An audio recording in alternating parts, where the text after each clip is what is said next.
Board of Commissioners meeting is now called to order. Will Mr. Marcano please read the roll? Yes, ma'am. Vice Mayor Dalton? Present. Commissioner Lister? Commissioner Hodges? Here. Commissioner Oakley? Present. And Mayor Black? Present. All right, first item on the agenda is discussion of the city manager position. I believe that's Commissioner Douthert. Yes, we've got Mr. Hunter, Craig Hunter here from the, used to be called the Range Riders. It's no longer. He'll tell you about the new name. Will kind of give us a presentation on what they have to offer and that, how they can help us. Mayor, Commissioners, it's nice to be here today. Can you hear me or do I need to use this? Please use that. My name is Craig Hunter. I'm with the Florida City County Management Association, along with the International City Management Association. They joint sponsor the program that used to be called Range Riders, and in the last couple of years, they now call it Senior Advisor. I'm a volunteer, retired city county manager, and municipal consultant, basically. Let me just say that this is not the first city that's going through this, and it won't be the last. It may seem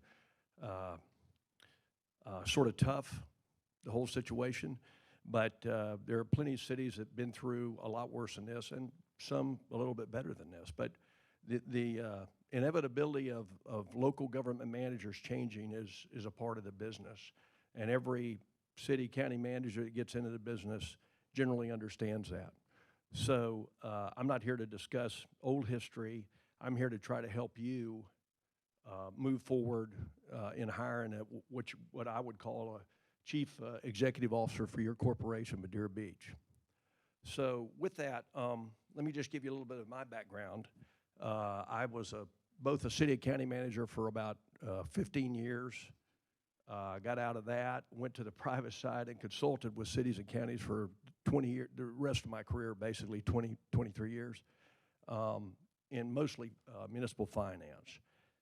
And when I retired, I decided I want to volunteer for this program to give back all the remuneration and experience I gained in local government, either working with them or working on the other side.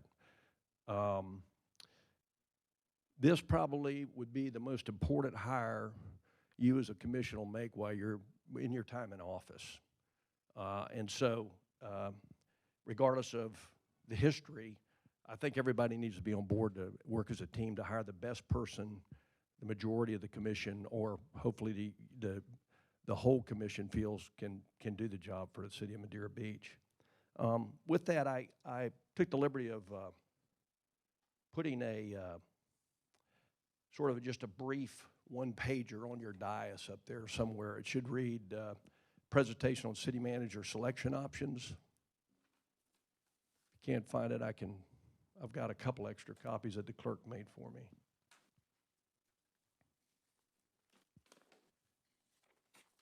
I think everyone on the dais has one, by the way.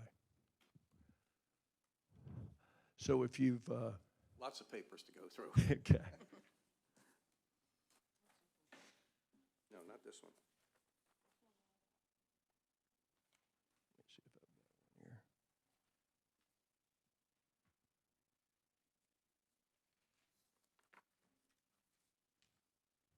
This one? This one. I don't believe I have. Anybody else? Okay. So just so you know, the Senior Advisor / Old Range Rider program, we all work as volunteers. We got our expenses paid.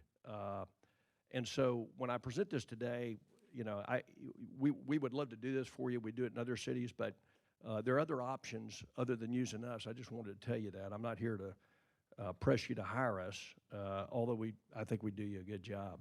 So let me just go through. There are really three options. And there's some offshoots of this, but these are the three basic options, which is The city could decide to use your staff, HR director or other specific staff people to do this recruitment.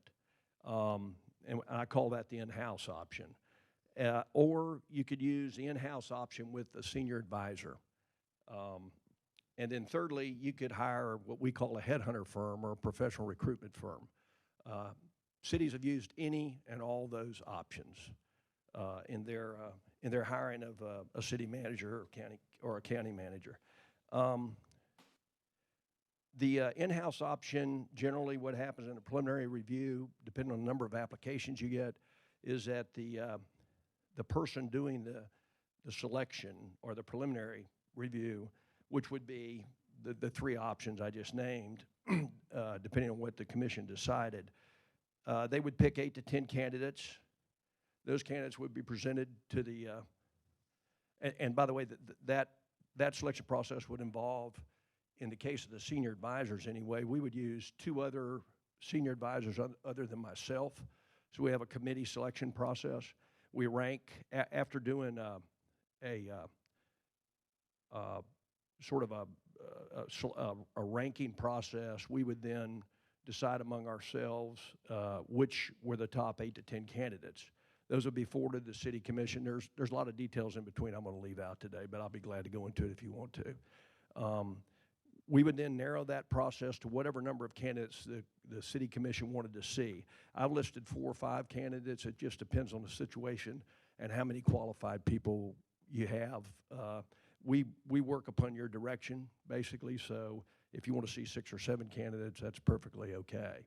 It's just you need to narrow it down so you can get to the quick as easily as possible. The cost of selection or what you have for an in-house option, it's whatever staff time it takes and paperwork and backup time it takes. And that's generally budgeted. It definitely is costing you money. Don't think it's not. It's just some staff member or members is spending time helping you hire a city manager rather than whatever their normal job would be. The time involved generally would be 3 to 4 months. You got to advertise. You got to give chance for the applicants to respond. You need to go through a narrowing process of some kind. That'll take a meeting or 2, maybe. And so generally at the end of the process, it's going to be at least 3 or 4 months. Sometimes that does not include the whoever you hire as manager if they have to relocate from any distances at all. And then the scope of work for that in-house selection is really the city's doing it all. You're doing the ads, you're doing the job description or administrator profile or manager profile, as we call it. And then with the in-house, with senior advisor, it's generally the same process. We don't expect to get paid for the process. It's a volunteer service we provide local governments in Florida. But you would pay, depending on the number of overnight trips, you would pay expenses for the overnights. And generally, this process can probably be done with 1 meeting or 2 with a senior advisor present. Time involved about the same as the in-house. We would help with the advertisement, structuring the profile, which is really generally a survey of the commission about what kind of person you're looking for in a manager. We try to structure that, make that a part of the packet that the applicants would get so they know what they're getting into. And it also helps us evaluate their qualifications based on the profile that you help us develop. We do resume evaluations. We advise staff throughout the process, and then we do some, as I explained, some meetings. And then the last one is a recruitment firm or a headhunter firm, which I'm sure all y'all have heard of. There's certain firms that specialize in certain industries. There are those firms out there that just specialize in local government manager recruitment.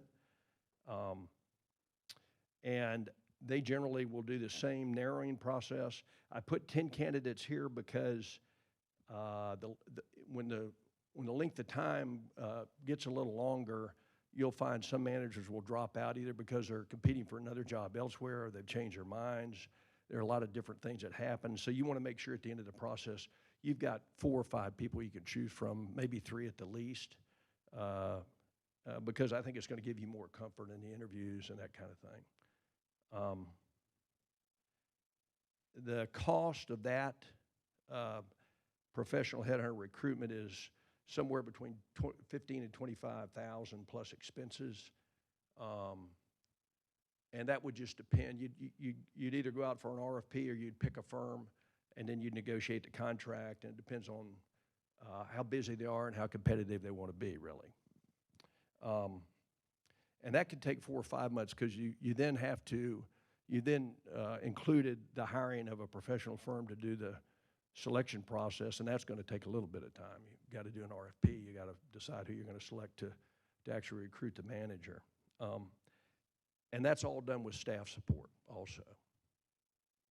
So that's sort of the highlight of the city manager selection process. Why don't we stop here? I've got another section, as you can see on your piece of paper down there, but why don't we stop here and answer any questions about that process, and then we can talk about if you're interested in any kind of interim selection of the city manager. So any questions from anybody? Okay, Mr. Hunt. Yes, Commissioner. I just wanted to verify something. You said that you would go ahead and make the selection and bring it down to 4 or 5 candidates before you hand them over to the commission, per se. At that point, we would do the interview, correct? Yes, ma'am. Okay, in the meantime, you're interviewing the original group. Say, for like the 8 to 10 candidates, you're doing them, right? Well, we're narrowing and recommending 10 candidates to the commission, if you want us to. But generally what we do is we narrow to 10 and the commission would pick 4 or 5. So we would, or whatever number you want. Let's say we got 100 applicants and you wanted to see more applicants in the pool for you to look at, then if you wanted us to send you 12, we would send you 12. If you want us to only send you 7, we would send you 7. And then those would be the people that you would interview. And you're talking about option number 3 now? I'm really talking about any of those options. Oh, okay. The process is generally the same. It's a matter of your preference for how you want to run the process. Well, with option 3, it would be a firm or somebody like that making those decisions initially. Right. Option number 2, someone like yourself would assist us. No, actually, if you picked a headhunter firm, they would Talk assist about 2. you. I'm sorry? Go ahead. No, if you picked the last option, they would really handle the process all the way through. Right, but number 2, someone like yourself would assist us. Number 2 option, correct. That's right, Mayor. So let me make sure I got it straight. You'll have X amount of resumes come in, 20, let's say, and we say we want to see 5 or 7 or 9 or 10. You would narrow that down and say, here's our recommendation for the top 5 or the top 7, whatever number we give you. Right. And then it would be for us at that point to maybe narrow it down to 3 to 5, and then bring those people in for the council to interview and make our decisions from there. Am I got that correct? That's correct. All right. Thank you. That's correct. Sorry if I wasn't clear there. Any other questions on those options? It looks pretty clear to me. Okay. Then let's move on and just talk about the interim city manager for a minute. And again, there are options here, as with everything else. I mean, just please remember that obviously the intent is that the commission's the head of the corporation. You're the board of directors, and so you direct the process. So I'm not sitting here telling you how you got to do it. You tell me how you want to do it, basically. That's what it comes down to. But with an interim city manager, if you're looking at a 3 to 5 months hiatus when you don't have a CEO, the head of your corporation, there are options there, which are you could appoint a staff member if you felt like someone was uniquely qualified to do that for a period of 4 or 5 months. you got to worry about whatever job they're currently doing. And then, or you could, have us or the recruiter, the professional recruiter, hire an interim city manager. You're going to have a little downtime until you get the recruiter on board to fill the interim position, if you do that. But I mean, I've seen that done. Or we could do the interim city manager position, and that's really, if you decided to go that way and not appoint somebody in-house, it would be we would attempt to make it a rather quick process, maybe 10 days, maybe 2 weeks, once you decided you wanted to do that. And then I've sort of just roughly outlined what would be involved in the process. And for the benefit of the audience who don't have the paper in front of them, it's really the commission would approve a job description per the human resource director, with the human resources director's help or them solely doing it, or in conjunction with us. And making sure that the charter requirements are all met in the job description. I'm not aware of the details of your charter, frankly, but there may be requirements on the qualifications of the manager in the charter.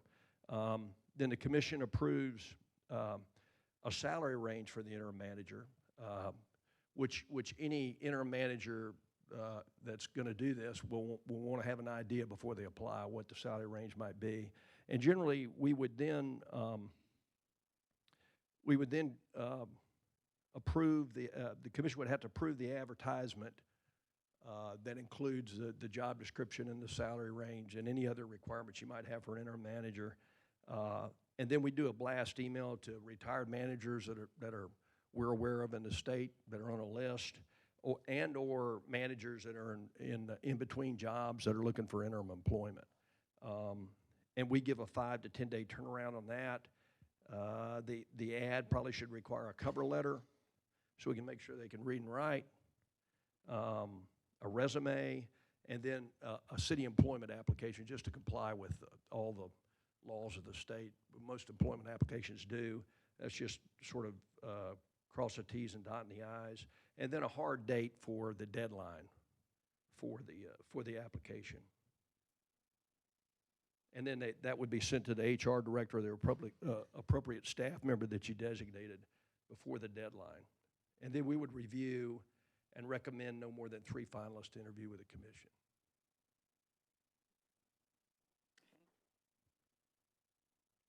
Any questions on that?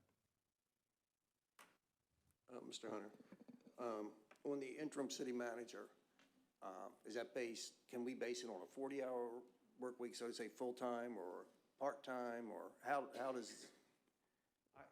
Commissioner, I've seen it done both ways. I've seen boards just want to have an interim manager checking in periodically to make sure things are running the way they need to run, and they may negotiate a contract with the manager for like 3 days a week, either running simultaneously, Monday through Wednesday, or Monday, Wednesday, Friday, depending on where their geographic location is, and depending on whether you want to pay, living expenses while they're here. If they're out of the area, that happens sometimes, not all the time. And so, really, it depends on the board whether you want a full-time or a part-time interim manager. Mr. Hunter? Yes, ma'am. On this also, it indicates that you send this email out to the retired managers. So, I mean, these are, I hate to say older, but that means they're not going to be long-term. No. A year later, we'd have to go through the whole process again. Oh, no, I'm really talking about an interim manager, and maybe I wasn't clear on that, Commissioner. I'm really talking about an interim manager between now and the time you hire your permanent manager. We've set up a timetable of maybe at the least 3 months and at the most 5 months where you wouldn't have a manager. And so for that period of time, your option is to hire an interim manager. And then that manager would sign a contract saying, hey, I'm working through, let's say as an example, September 30th of this year, because at that point in time, you would have the expectation you'd have the permanent manager on board. This is basically take Darrell out of the interim city manager. So it would. Well, the thing that just caught my attention is that retired managers. I mean, these are men that have already retired. So that means they're not willing to work for another 15, 20 years. Yeah. I No, know, they don't but want No, to, this they is just just, want this is interim just work. the interim to cover the period, so Daryl wouldn't have to do it, and he could go back to being fire chief. Daryl doesn't want to do that, do you? He likes your job, right? No offense meant, Daryl, you know that, right? I'm just giving them the options. So, if there aren't any other questions, What's our next step from here for us to discuss it and then get back with you, Mr. Hunter, and move on from there? What we want to do, decide which options we want to take, such as we want to bring an interim manager in for a 5-month, up to a 5-month period, let's say. And then what we expect him to do, as well as what we're asking the senior advisors to do, which is go out and try to recruit or get applicants for the city manager position, correct? and if you're happy and your interim manager now is happy with the way it is, and then that's fine. We're not suggesting you do that. I was just suggesting all those things I've seen other cities and counties do. So, and then you would just let us know whether, hey, Craig, we want you to place an interim manager as soon as possible or not. And then at the same time, you would let us know whether you want to do permanent managers, start the process for that. And obviously, the quicker we start, or anybody starts, the quicker you hire a manager, so. Thank you.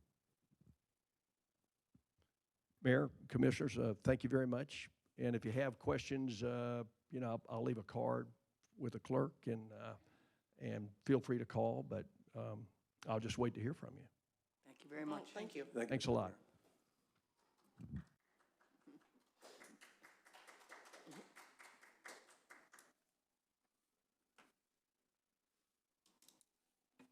Madam Mayor, before you move on, if you're finished with that discussion, the additional items that's requested to be discussed, we also have another presentation under C15, is a discussion of events to be held at Holiday Owls, the lot over there. If you could move that up, please, just so that gentleman could get this presentation done. And that is Mr. Holton's lot on the Oh, okay. south side of the causeway of 150th Right. to the east of the marina. All right, well, are we finished discussing this, or should we continue? No, I think we need to work out which way we want to go with it. Right. And talk about that part. Right. I think Well, at this I'm- time, I'm sorry. Oh. I think at this time, since it's going to be a decision of 5 of us, that we should include Terry on this. So if we could set it up to talk about this when Terry's available, because it's a decision the 5 of us are going to be making. I agree, but we're in a workshop now, and that's, I mean, we have a lot of things on the agenda that Terry should probably be here for, that he probably wants to be involved in too, and we can't put everything on hold for that.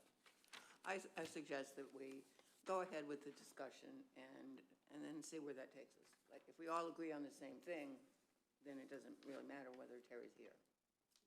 Madam Mayor, this is a workshop, so there can't be any votes It's not a taken. vote, It's right. just A absolutely to get consensus. an idea of your consensus of how Right. you'd like to move forward with this process, so. Well, personally, I would recommend that we go with the in-house with senior advisor. I agree. As far as securing a permanent city manager. Right. Any other thoughts about that? Ms. Hodges, what do you think?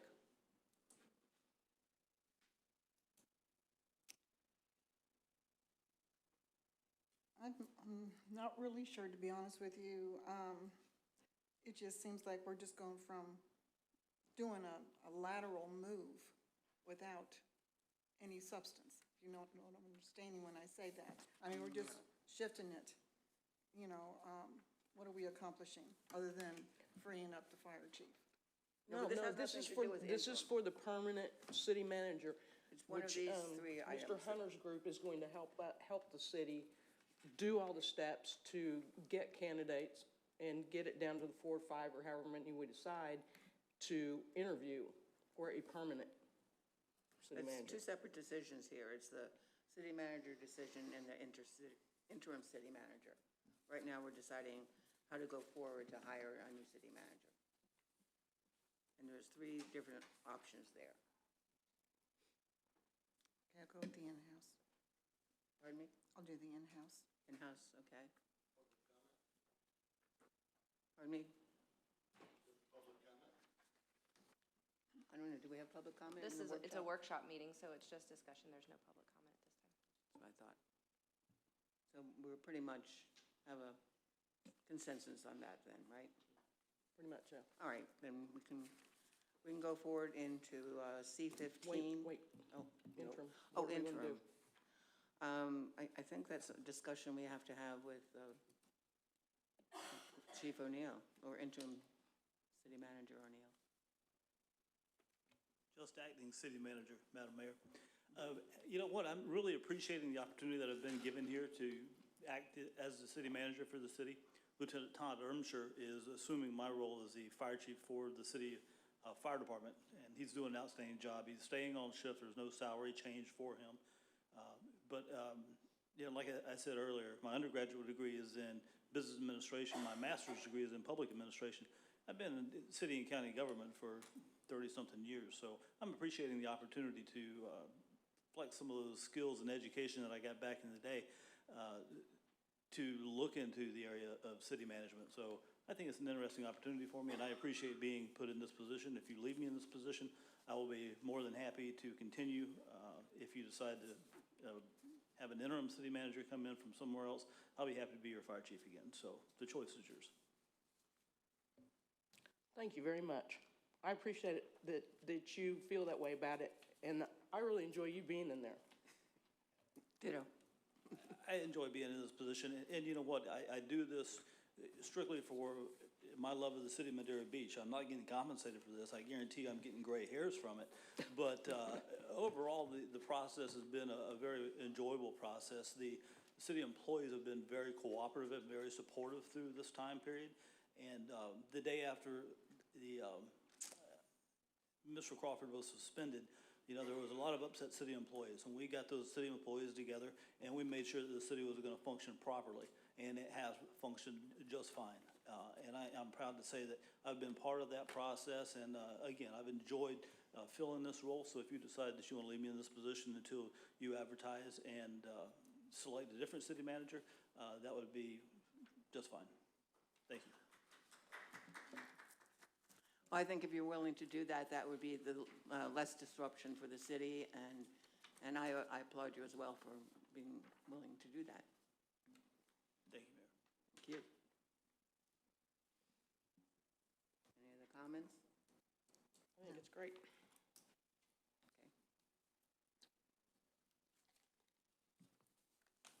Okay.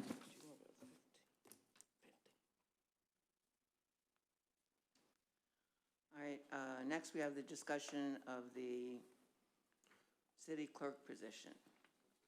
Before we move on, Oh, I'm sorry, we're going to C15. well, before we move on to that, Oh, go ahead. you know, so what we've kind of decided is that we're going with the in-house with the senior advisor, correct? Right, Right. And we're going to stick with Chief O'Neill as the interim city manager, correct. okay? That's the consensus. Then, Mr. Hunter, my question is to you, is then what do we need to do to set up with you to move forward with this in-house?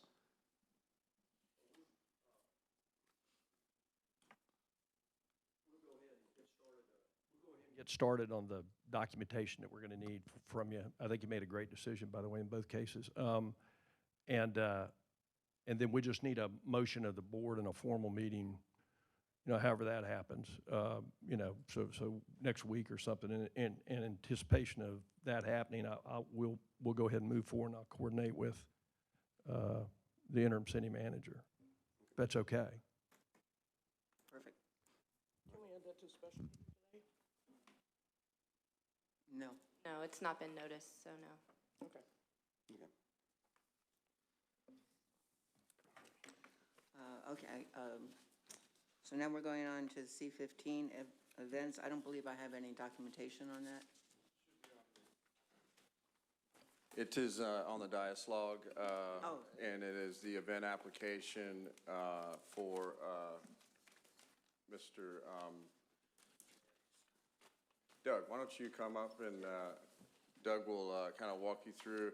This came to us a little bit late, so I don't have all the information on it. It will be, the event will be happening over at Mr. Holton's lot, and turn it over to Doug.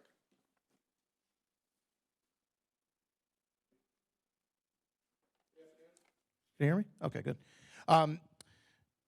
I was approached by a group that is in negotiations, or I'm sorry, has finished negotiations with Mr. Holton to rent out, I guess would be the best possible word, or lease out his property in order to do a sunset concert series.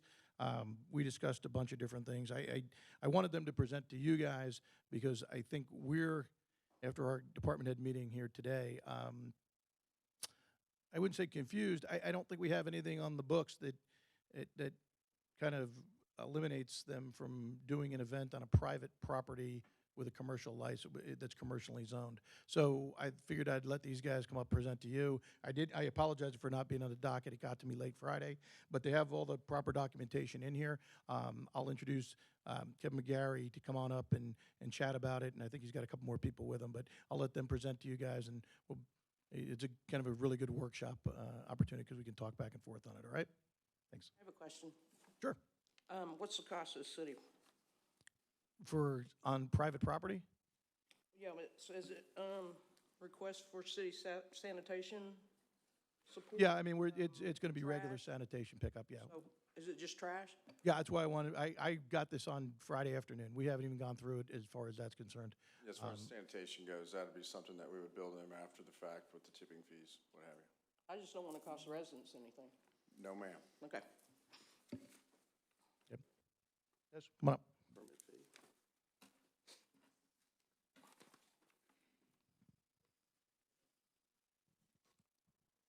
Good afternoon, folks. Good afternoon, Kevin McGarry and Johnny Green. What we'd like to do is present basically what we're trying to do over here on Jim Holton's property is currently what you folks have been doing over here at Rock Park. With some concerts, nothing that would cost the city in any way, any kind of money. We were working with a nonprofit for, actually we're talking to a couple of nonprofits now. The costs associated with it would be incurred by myself, along with Johnny, and Jim Holton as the property owner. The events that we're looking to do is a series between now and the first of the year to include, although the application is not in for the other ones, we're currently looking at September 30th and October 1st. It'll be a two-day event. And we're looking at a country style concert out there with a capacity of about 2,500. And fenced in, alcohol served, very similar to what you folks are doing here at Rock Park currently. And the only thing that I see that would be an issue out there would be traffic, and we have worked that out as far as the premise itself as well as off-site parking. And currently, we give us about, I want to say about 700 parking spaces between the elementary school and the other side of the bridge, along with a shuttle back and forth to Jim's property. So outside of that, we'd apply for each event. We're looking at, like I said, a series of events, and we're calling it the Sunset Concert Series for that particular reason. Some of the acts that we're looking to bring out would be Belinda Carlisle from the Go-Go's. We have Michael McDonald is one of the acts that we're trying to get, but he apparently is going to Coachman Park instead through Ruth Eckert Hall. So we're working closely with Ruth Eckert Hall as well, so that we don't have any kind of run-in with them at some of the shows that they've been doing, and we'd like to bring some of that down here. Would be good revenue for the city as well. Not that we're, the events themselves would bring enough people here that the overflow would come into Madeira Beach and hopefully bring enough revenue back here so we can continue doing it even into 2018. As long as we have a good working relationship with you folks, then I think it'll be profitable all the way around for everybody involved. And until the property is developed next year, we'd request that I think we need a 90-day window of opportunity to get the applications in, get them approved by the city, and the typical band that we'd bring out there would be a band that would be catering to a crowd of folks 35, 45 and up. We're not looking for any of the young kids, that sort of thing. It's more of we're going to try to create more of a park environment in there, similar to what they have at Coachman Park, and cleaning up the property itself right away.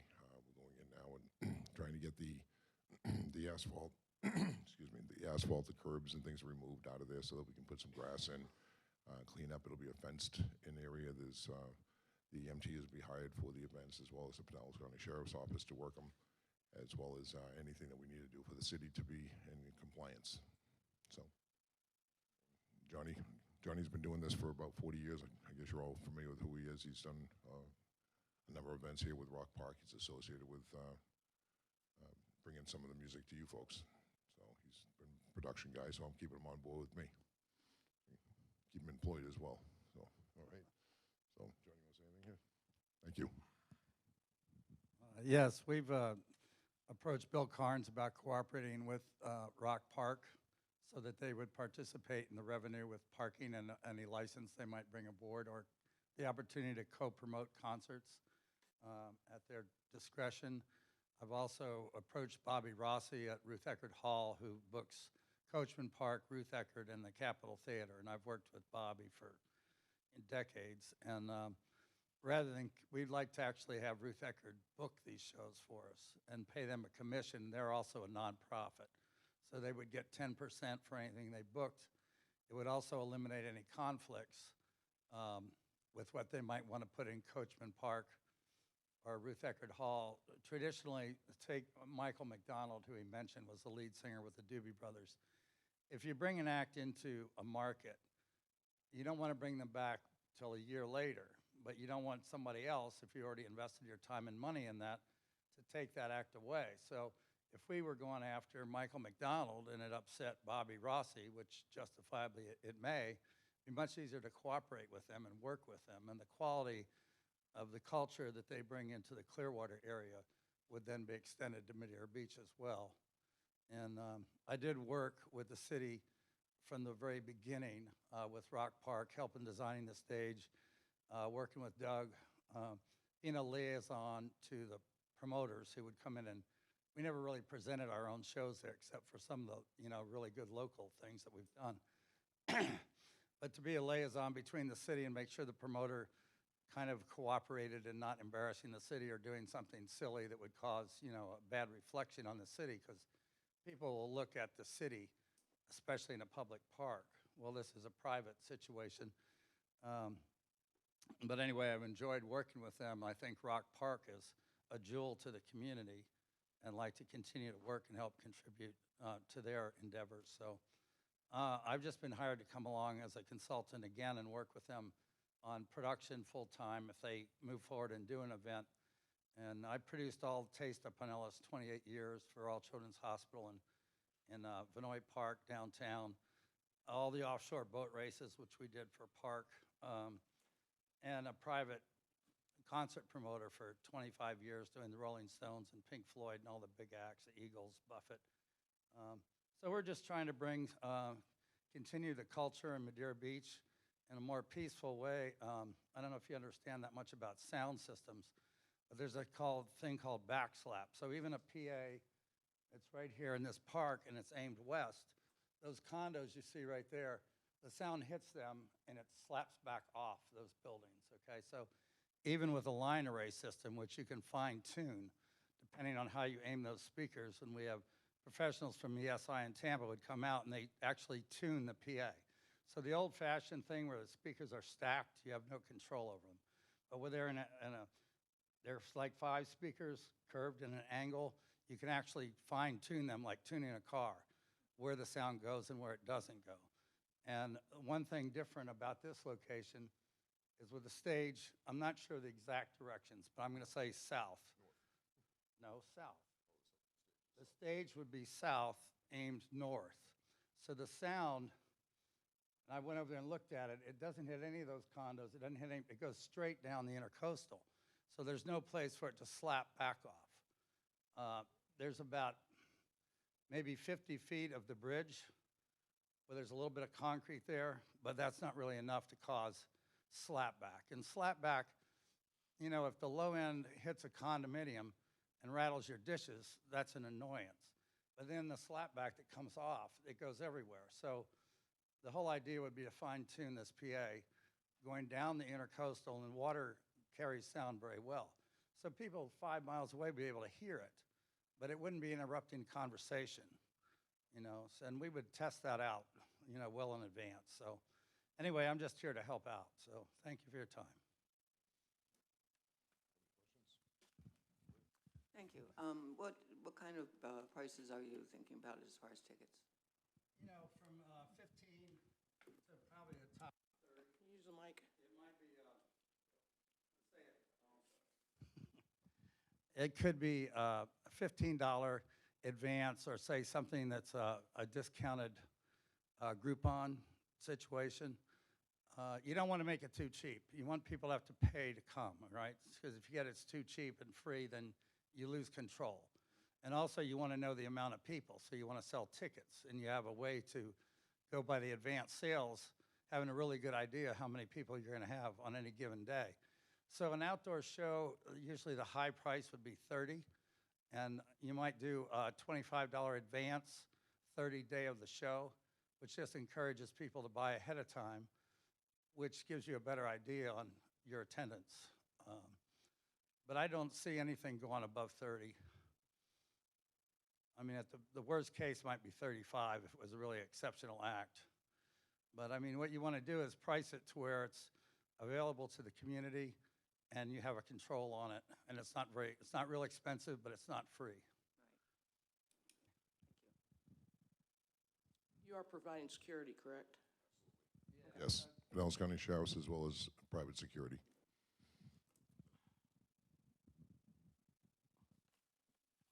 I see that you're serving liquor and beer. Whose liquor license or?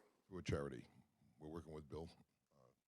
Rock Park. Yeah, Rock Park's same charities he's been using. Also Park, Pinellas Association for Retarded Children. There are several other charities I worked with over the years that would be happy to get involved. We might spread it around, not do it all in one place. As I said, the events themselves would be from, gates would open about 4 p.m. and end at 10 p.m. They typically at encore by about 9:40, have an encore and stage quiet by 10 p.m. and the park empty. We're using the name Marina Park over there to kind of put that on the map until they do the development over there at Holiday Isles. What was the name you said? We're going to call it Mad Beach Marina Park. And you have Archibald Park, you have Rock Park. We're going to call this Marina Park because it is surrounded by the marina on 3 sides. So it just made sense to use the name Marina in there. Sounds like a great idea. Yeah.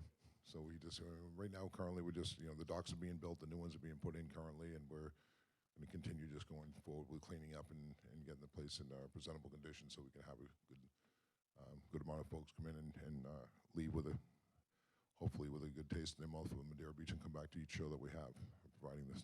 We're approved. We're like I said, through New Year's of this year, we'd like to see if we can get a variance in some sort of on New Year's night itself to get a good act in. We're paying top dollar for some of these bands with $50,000, some of them 75 up to 100. So we hopefully can justify those dollars. And again, it's going to come from both parking as well as the ticket sales and consumption of alcohol and T-shirts and merchandising. So, okay. Anybody else? Mayor, we just received this here recently to look over. My only question would be, are you going to cut off admission at 2,500 people? We don't know exactly where 2,500 would be. It's going to be, we fenced, if you look, did we have a copy of these? It's a work in progress. You have to do a show to find out. Many adjustments will probably be made after the first show. But we think 2,500 is a good, safe number to start with.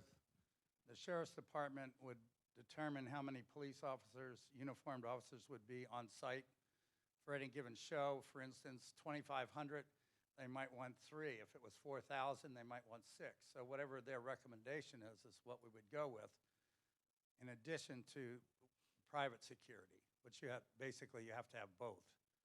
And so being a work in progress, we're aiming at a show that we feel confident would draw. Keith Black is who we're talking to at the moment, and Clint Black, and well, I'm naming him after you, right? Well, it's two country bands.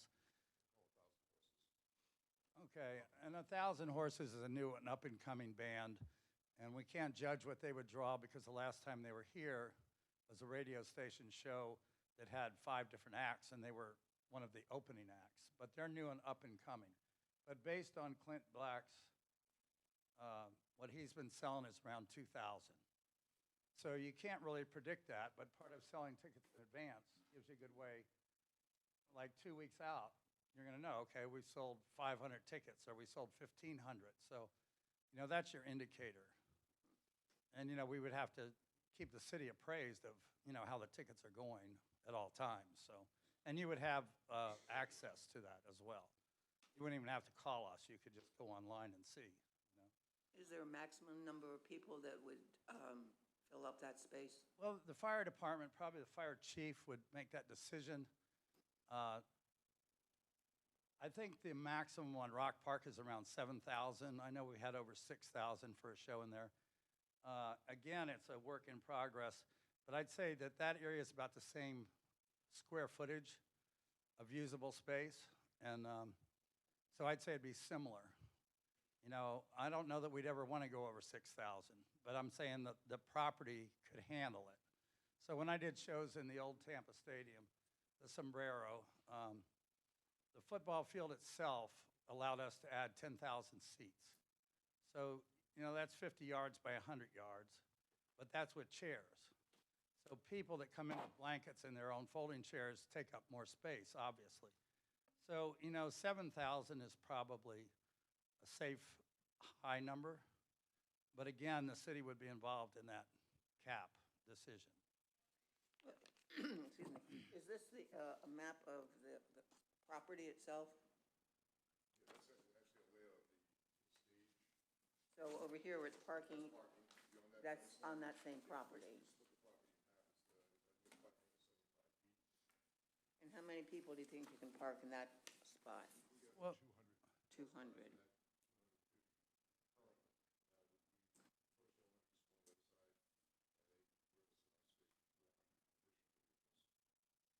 but that on-site would include handicap parking.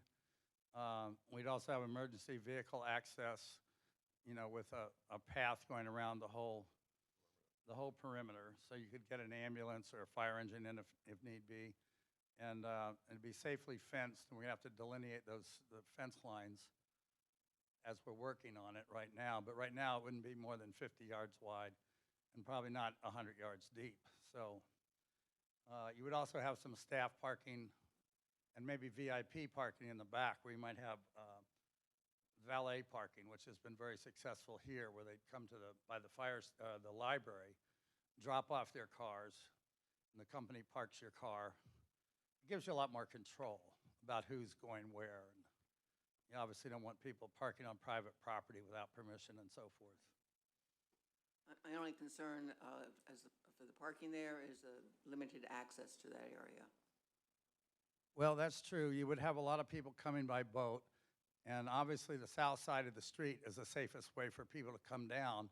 So in the day of a show, it might be necessary to create a crosswalk going from north to south, so that people that use any of those lots on the north side of the causeway just wouldn't be just wandering across the street wherever they felt like it. We'd probably have to have a designated crossover that's monitored by safety people. Whether it be the city police, sheriff, or whatever it might be, you would have to determine that. But you do need a safe way to cross a very busy boulevard like that. You can't be random. When you get out of your car and, okay, nobody's coming, I'm crossing here, but they didn't see the one car that is coming. So you'd have to control it. I was also concerned about the actual access to the parking, because there's really basically one road that goes in there, and especially when everyone's leaving at once, it's going to be a lot of people trying to get out. Right, but on that access road, that on-site parking is very limited. It's limited to either a VIP or, handicapped or a valet parking. Okay, So that really cuts way down. Most of the parking is off-site, right, okay. but you still have to monitor that as well.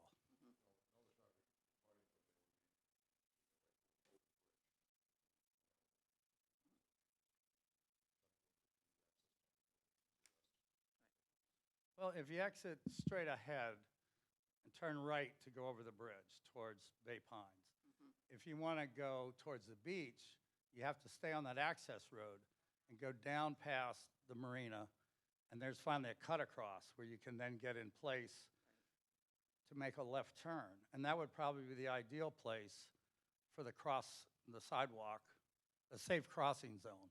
So anybody, well, you don't park, you wouldn't park east of there because of the 9/11 park. So everything would pretty much west, and the people would have to walk down and then cross over in the safety zone.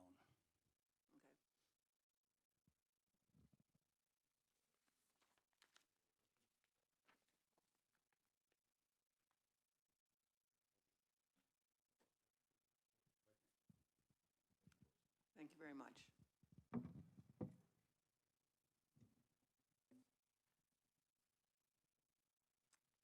Any more discussion?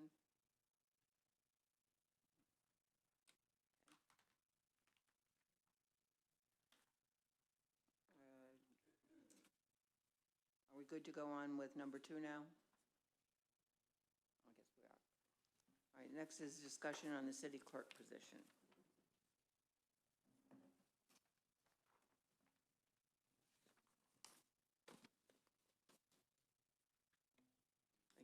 Madam Mayor, we've had numerous applications, 2 of which were certified. I believe you were able to interview the one applicant, and the other applicant is scheduled for an interview? We're in the process of contacting her. We received another application late yesterday from somebody from the other coast that is certified as well. I don't know if we forwarded that on to council or not. I received it. Okay. I received it. Perfect, so we'll try to set up that interview process so you guys can do that interview as well. When does the posting close? The 30th of June. What was the question? When was the posting closing? Oh, right. 30 Okay. June. I don't know if it'd be appropriate or not, but is there any way we can extend it a little bit longer, since we've only really had 2 applicants that qualified? We only had 2 certified applicants. We had numerous applications that weren't certified. Correct. But it's at the commission's discretion. If you'd like to extend that application period, you're more than welcome. It's at your discretion. I think they were going to keep it open until about the 30th of June. We could just give it a little more time to see if someone else, like, we just got this other one yesterday or this morning, and she was certified. So I think if we can leave it open for just a little bit longer and see what else might just come available. It's only a few more days. I see no problem with that. I don't see any reason to do that. We need to get somebody in there for. Well, we do have one very good qualified candidate, and the other one Right, looks and I wanted good to on talk about paper. her. I wanted to talk about her. Oh, So okay. the one we all interviewed. Right, okay. But I thought she was an excellent candidate for the She position. was. I mean, she's even got a master's in city management, or city clerk. She's very well-spoken, and I just liked her demeanor. I think she'd be really a good candidate to work with. Yeah, I thought the same thing. I still feel like we should be able to still interview a few more, just to have a little more going on. I understand interviewing 2 more, and I don't have a problem with interviewing this other person that put their application in. I just wanted to discuss her, since we can't talk about it other than right here in a meeting. Right. That was the only reason I wanted to bring her up, Okay. since we all had interviewed her. I spent quite a bit of time, and I'm sorry about that, Mayor. That's okay. I did. I had a lot of questions for her, and I did spend quite a bit of time with her the other day when I was here. And she was very nice, but I still feel like No, we need I want to to interview others, but I just check want to others, have that yeah. discussion on her since we could here. Right. How far out do you want to extend it, Nancy? Well, right now, I believe Karen was telling me it was going to be available to the 30th of June. Which is Friday. Right, if we can give it maybe another 2 weeks. Oh, no, I wouldn't extend it. I thought you meant just No, the wait till ad. the 30th and, No, I was just, because really, like I said, we just got that other one in today, I believe it was, or late yesterday afternoon. Okay, and, there might be a couple more out there too, you never know. So if we can just extend it, just Another 2 weeks, I think would be great, just to see if there I'll go is for anything another else. week. We've had it out there over a month, about a Yeah, month. I was thinking we were just gonna, continue until the 30th instead of Originally, that stopping. was the plan, to Right, but- continue to the 30th. Another week, I'd rather not, but if everyone wants to do that, it'd be okay. But just 1 or 2 applicants, I just feel like I said, the second one showed up at the last minute. And you never know.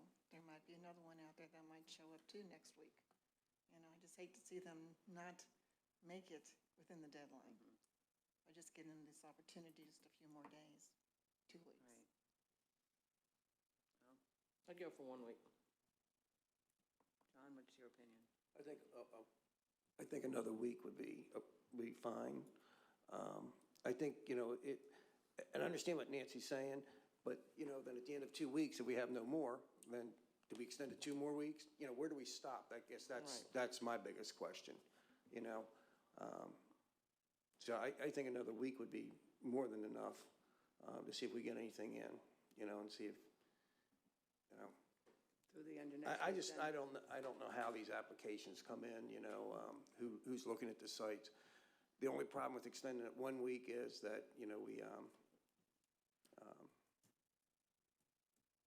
we're dealing with the 4th in there. So, we're like, it's kind of taken away from some of the people. It's really like a 3-day week because most people will be off Monday, so there's 3 days in there. So I don't know if a week is good or 2 weeks. I'll go with whatever the majority goes on this one because it's like, I think it should be extended. But for how long, I'll leave it up to you three. And I'll Well, go we with- need to make a decision soon, so I think we should go 1 more week, and then at that time, interview whoever is, I think 1's good enough too. It's been out there a month. yeah, till the end of next week. Yeah, but like John said, next week is only a 3-day week. Well, they still have the opportunity to apply. So they basically got 2 weeks from including this week. Right. So. Seems fair to me. Madam Mayor, are we going to extend it an additional week? Is that what I Yes. understand? Thank you. Through next Friday. Right, yeah. Also, remember, not only do we not have a city clerk, our interim city clerk is leaving for other employment on Right. the 7th. That's a concern What day? as well. The 7th, I believe, Yeah, is his final that- day. That would be the end of that same period. That's when Mr. Lewis will be leaving.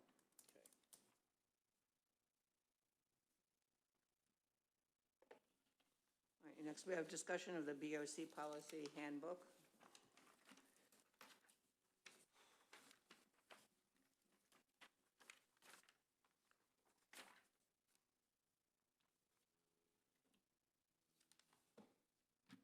All right, where do we want to start on that?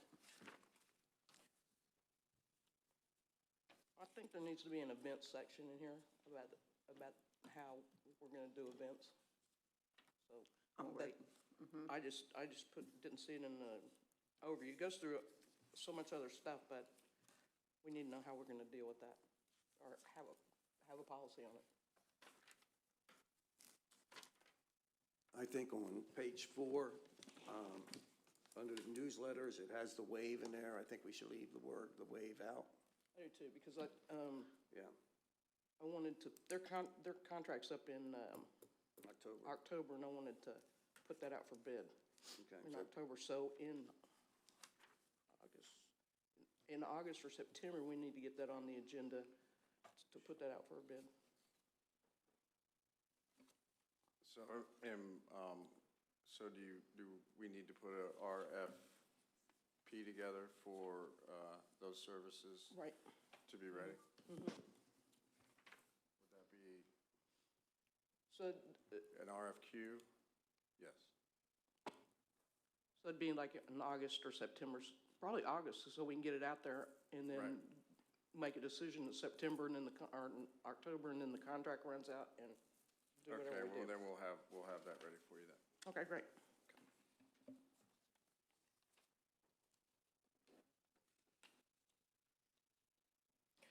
Hey, on page 3, it says request for staff support, even in high priority or emergency situations. I think it needs to be except in high priority, or except in emergency situations.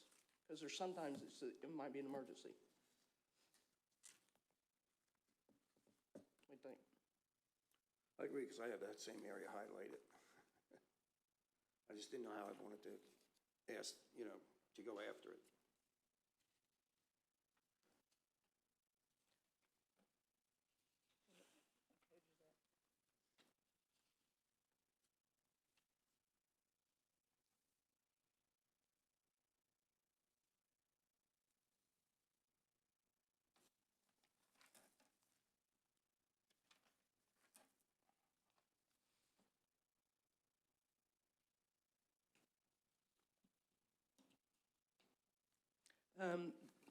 On page 5, under website, we need to bid that out. I've looked at the contract for the website, and they're not doing half of what they say they're going to do.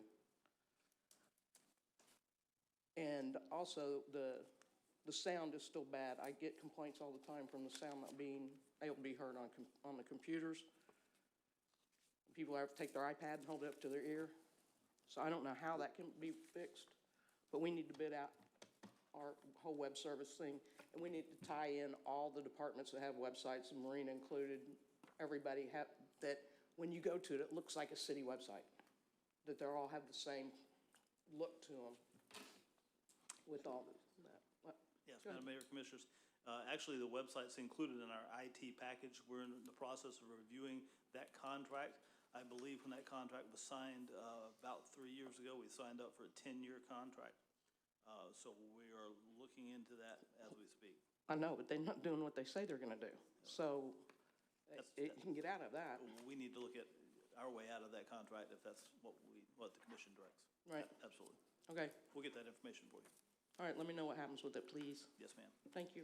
And Commissioner Oakley, I'd just like to go back to the previous discussion with requests for staff support on where it says request for staff support. You were suggesting changing even in high priority emergency situations to except in high priority emergency situations. Your charter specifically states that if you want to have any type of staff support, it needs to go through the city manager. So Eve, you can change it in your rules of procedure, but your charter is going to trump your rules of procedure. Okay. So I'm assuming I'm assuming that's why that verbiage is in there, is because your charter says that it needs to go through the city manager. So unless the charter is changed, that provision, the charter is going to trump that provision, whatever you change it to. Okay.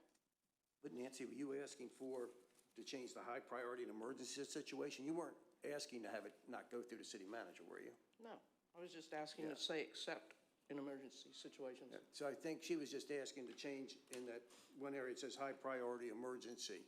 Just change that wording. Right, well, my understanding was it was going to be requests for staff support except in high priority emergency situations shall be made to the city manager. Was that what you said except, so I was just making sure to clarify. So I meant accept, but she said we can't do it because of what the charter says. Right, so that was what I wanted to make sure that the charter trumps the board procedure, so. Right.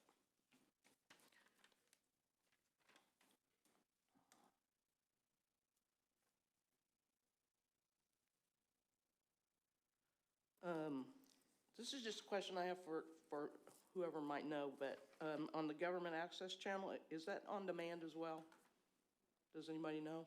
No, it's not. I haven't been able to find it. Is there a way it can be put on demand? Possibly, we can check. I know it got moved up into the higher channels, but I'm not sure. Special access, I'm sure there'd be a charge to that, but we could look into it. Okay, you just look into it, because I've been asked about that too, and I thought Absolutely. it's, if it's possible. Okay. And this number 2 on page 5, under correspondence shall be equally clear about representation.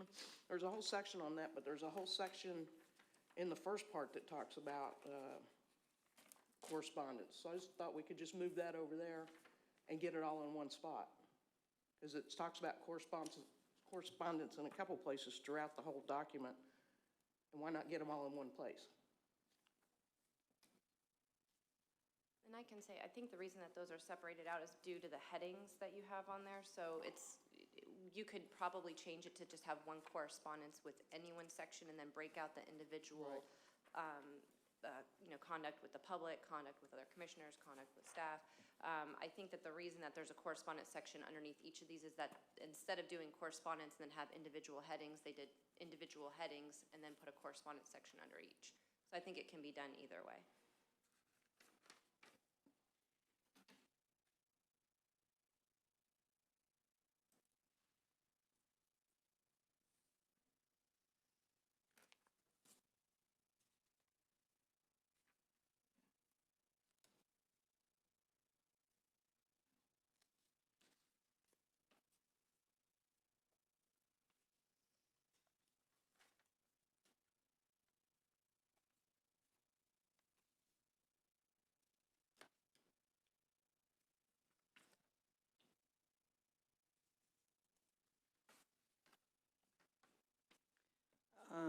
We have another section about creating committees.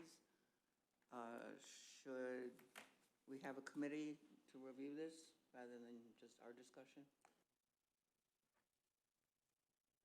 I mean, the Board of Commissioners has the power to create a committee, but these are your Yeah, board rules of procedure. So, I mean, I would suggest that not to create a committee, to have a committee decide what your rules of procedure are, but for you to discuss what your rules of procedure will be. Okay, Yeah, I think this needs to be handled by us. right.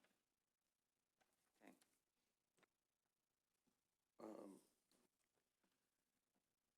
Go ahead. Go ahead, what page you on? I'm past you, I think. What page you on? 7? Okay, I'm way past that, so I'll wait till you get caught up.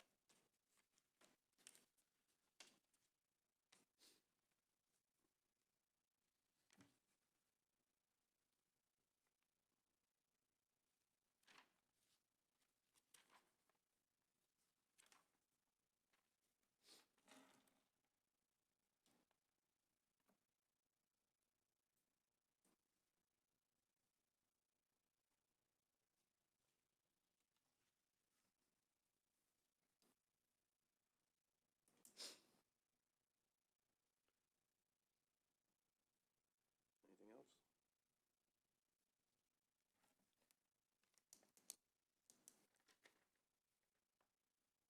Go ahead. I'm up on page 11. I had a couple questions on that. It says types of meetings. It says an agenda-setting meeting is to begin 5:45 for the sole purpose of setting the workshop agenda for the workshop to be held on the fourth Tuesday.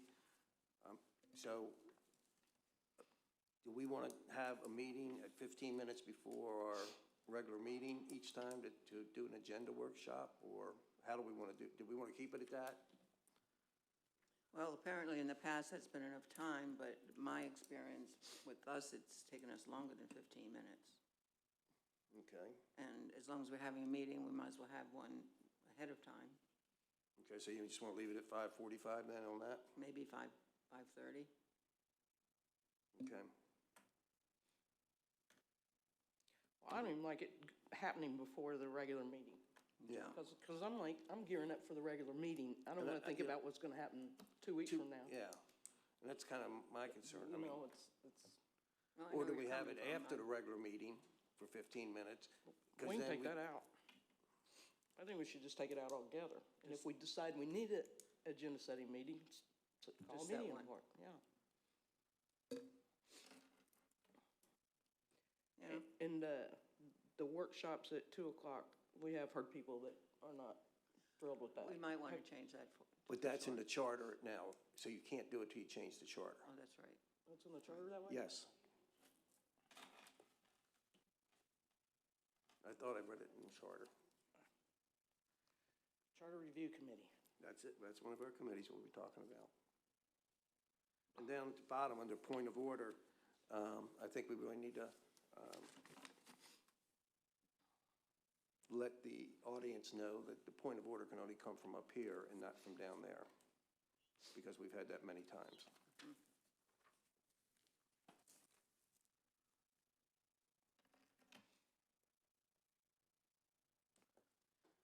On page 12, I've had several phone calls regarding the invocation.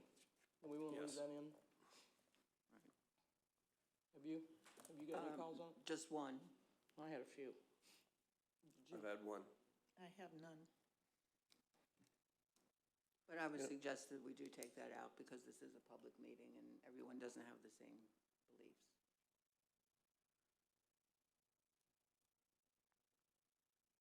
Are you suggesting that we remove the invocation, just a section of the procedures, or remove the invocation from the meeting entirely?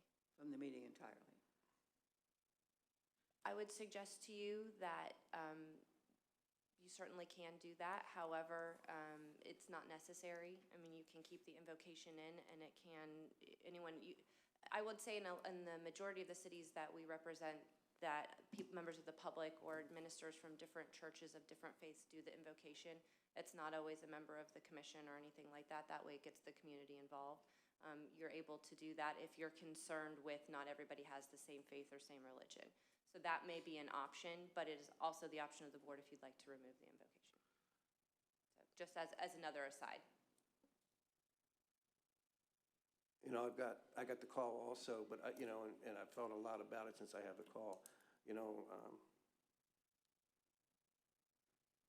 I am a religious person, so it's very hard for me to say, let's take it out. Like the attorney just said, we have various denominations of, or faiths. And, maybe we start working on getting people from different faiths to come in and give them the invocation. I think might be a better way to go rather than removing it altogether. Well, as I said, I've only had one phone call, but I've had conversations with a number of other folks who would like that to be not included.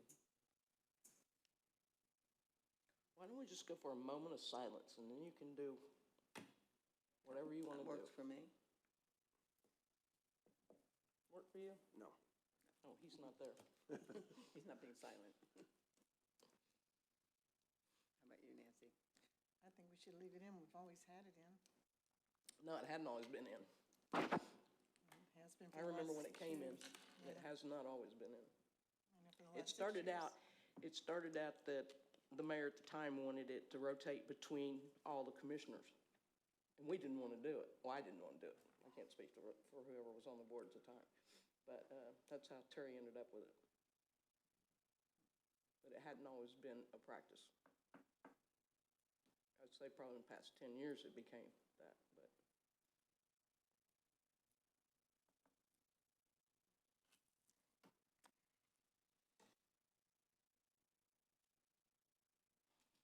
Well, I guess we're sort of at a standstill here. I think we leave it in at this point, We can look at it down the road again. But, and I understand,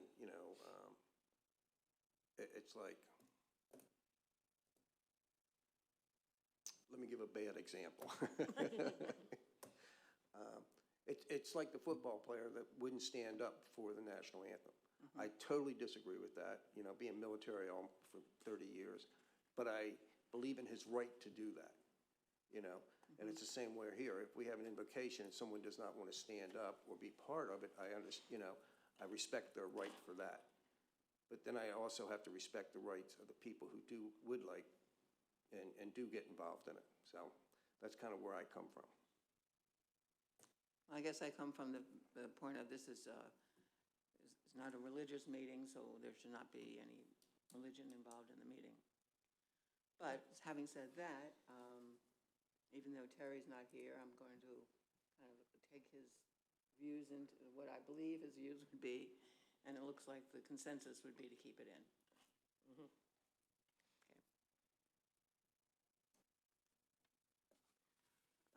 I have a question. I don't know that I've seen it in here or where it is, but it's about approving city events.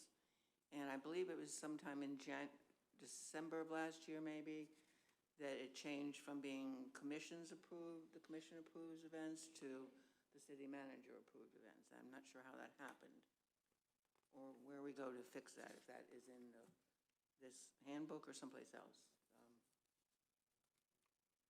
Madam Attorney, do you have any knowledge? You know, I'm not familiar with that. I can certainly look into it and see if it's something that was a change in an ordinance or if it was in your rules of procedure, and then I can certainly get back to you on that. Madam Mayor, as far as the events are concerned, Doug Andrews will speak to that here under his topics. Okay. Thank you. On page 13, and maybe somebody can help me with this, is on the first one, on B, the presentation. Presentations, the very last line, the city manager also has the authority to add a presentation to the agenda under his own discretion. Can somebody explain to me exactly what that means? I can take a crack at it. Okay, thank you.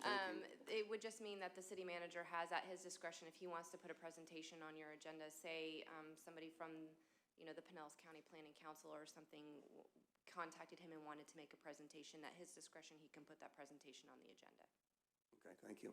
without the approval of the board. Under the consent agenda, I want to take out anything that has to do with money, because I don't think we need to be spending money without discussing it.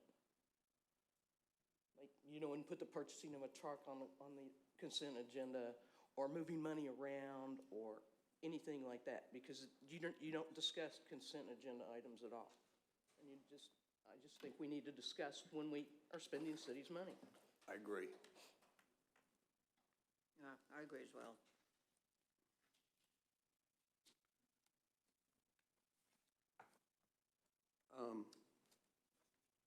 On page 14, number 6,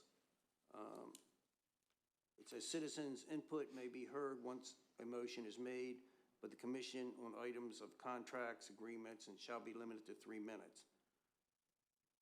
You know, I don't know how this works, and once again, I need to ask the attorney for her advice on this. At the last meeting we had, someone says, well, I'm going to give the rest of my time to so-and-so. You know, you could have 10 people come up there and say, I'm going to give my time to so-and-so, my time to so-and-so. Can we say no to that? Or, because it says it's limited to 3 minutes for that person. Can I interrupt? You certainly can. That, we did do that, I would say maybe a year and a half ago, and I don't recall exactly how it got changed, but it did change so that that was not allowed anymore. Okay, yeah, I can certainly look into that. My initial thinking is that you can certainly prevent them from stacking their time. But the other thinking of that is if I have 3 minutes and that's my public comment and I think somebody else could speak better for me, I think the public has a right to say that person can. However, I am not 100% sure on that. So I will look into that and I will get back to you on that as well. Okay, thank you.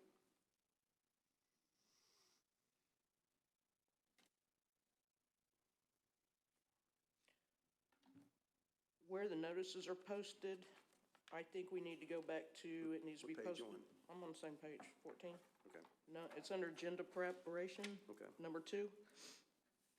Because, let's see, for some reason, and I don't know when, it went away from being posted at Winn-Dixie, Publix, and Chamber Building in the past. And a lot of the residents like to be able to go and get a quick view of what's on the agenda or when the next meeting is. And I think we need to go back to that.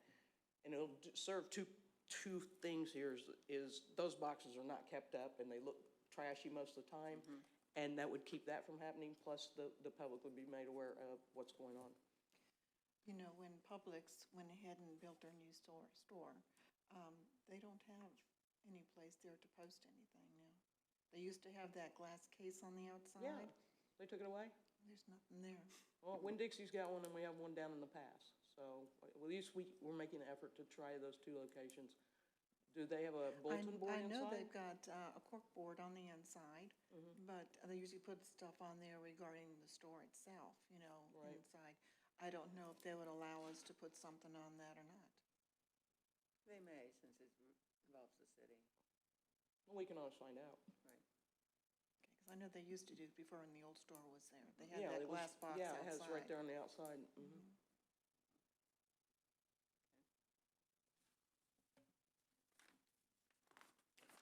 That's the end. The end.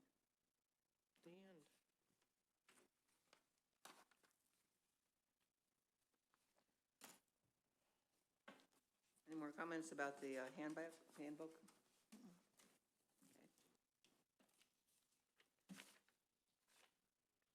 All right, discussion on the resolution to create committees.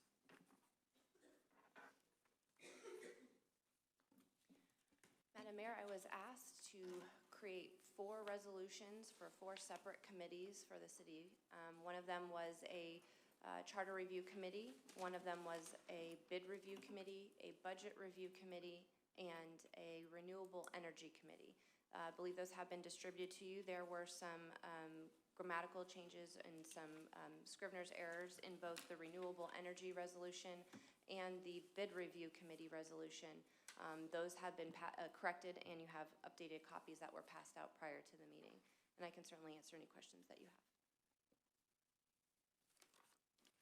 So as soon as we approve these or vote on them in the next meeting, after that, is that when we can post the applications online for each of the committees and we can get that going? Yes. Okay. There was,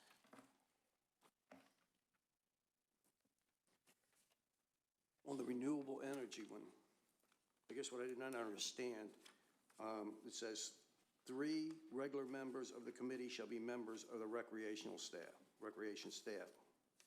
Right. Per the discussion that was had with regarding these committees, it seemed like there was a recommendation that recreational staff be involved in the Renewable Energy Committee. And so I've incorporated that into the resolution and creation of that committee. If the commission chooses not to have them as representatives of the committee, I can certainly remove that language. I just think, I don't know, I just didn't feel comfortable with that, with 3 of them coming from one area. we'll get 3 residents. Okay, I'm just asking, because it says 5 regular members and 2 alternative members, with 3 being from the rec We'll have section. 3 from the rec center and 3 residents. Is the reason you wanted 3? Yeah. No, it's two residents, isn't it?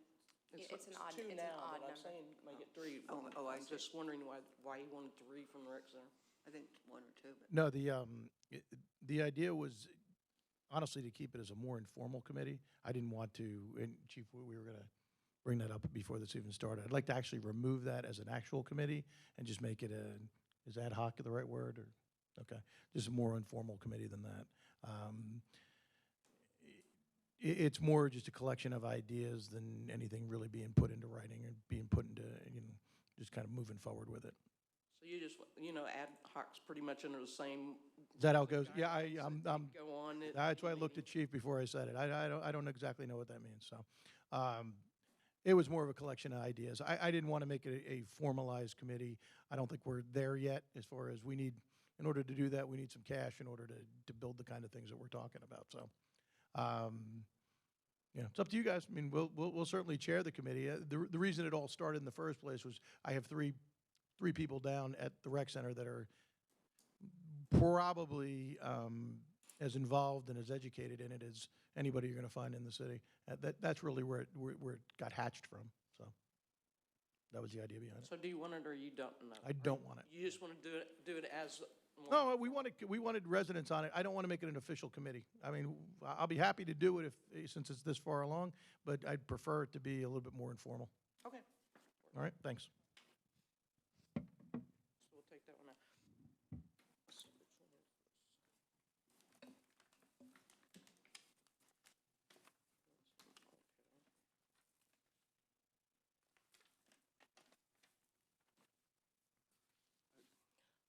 On all of them, you have the city manager or his designate shall act as liaison with the committee. I would prefer to see at least one resident be a liaison and/or have a commissioner be the liaison. We usually had one commissioner that was just a liaison, like on the library board, and we would go to the library board meeting, and we had no input, no anything. We just took notes and came back and reported to the commission what was going on. So I would rather have a commissioner.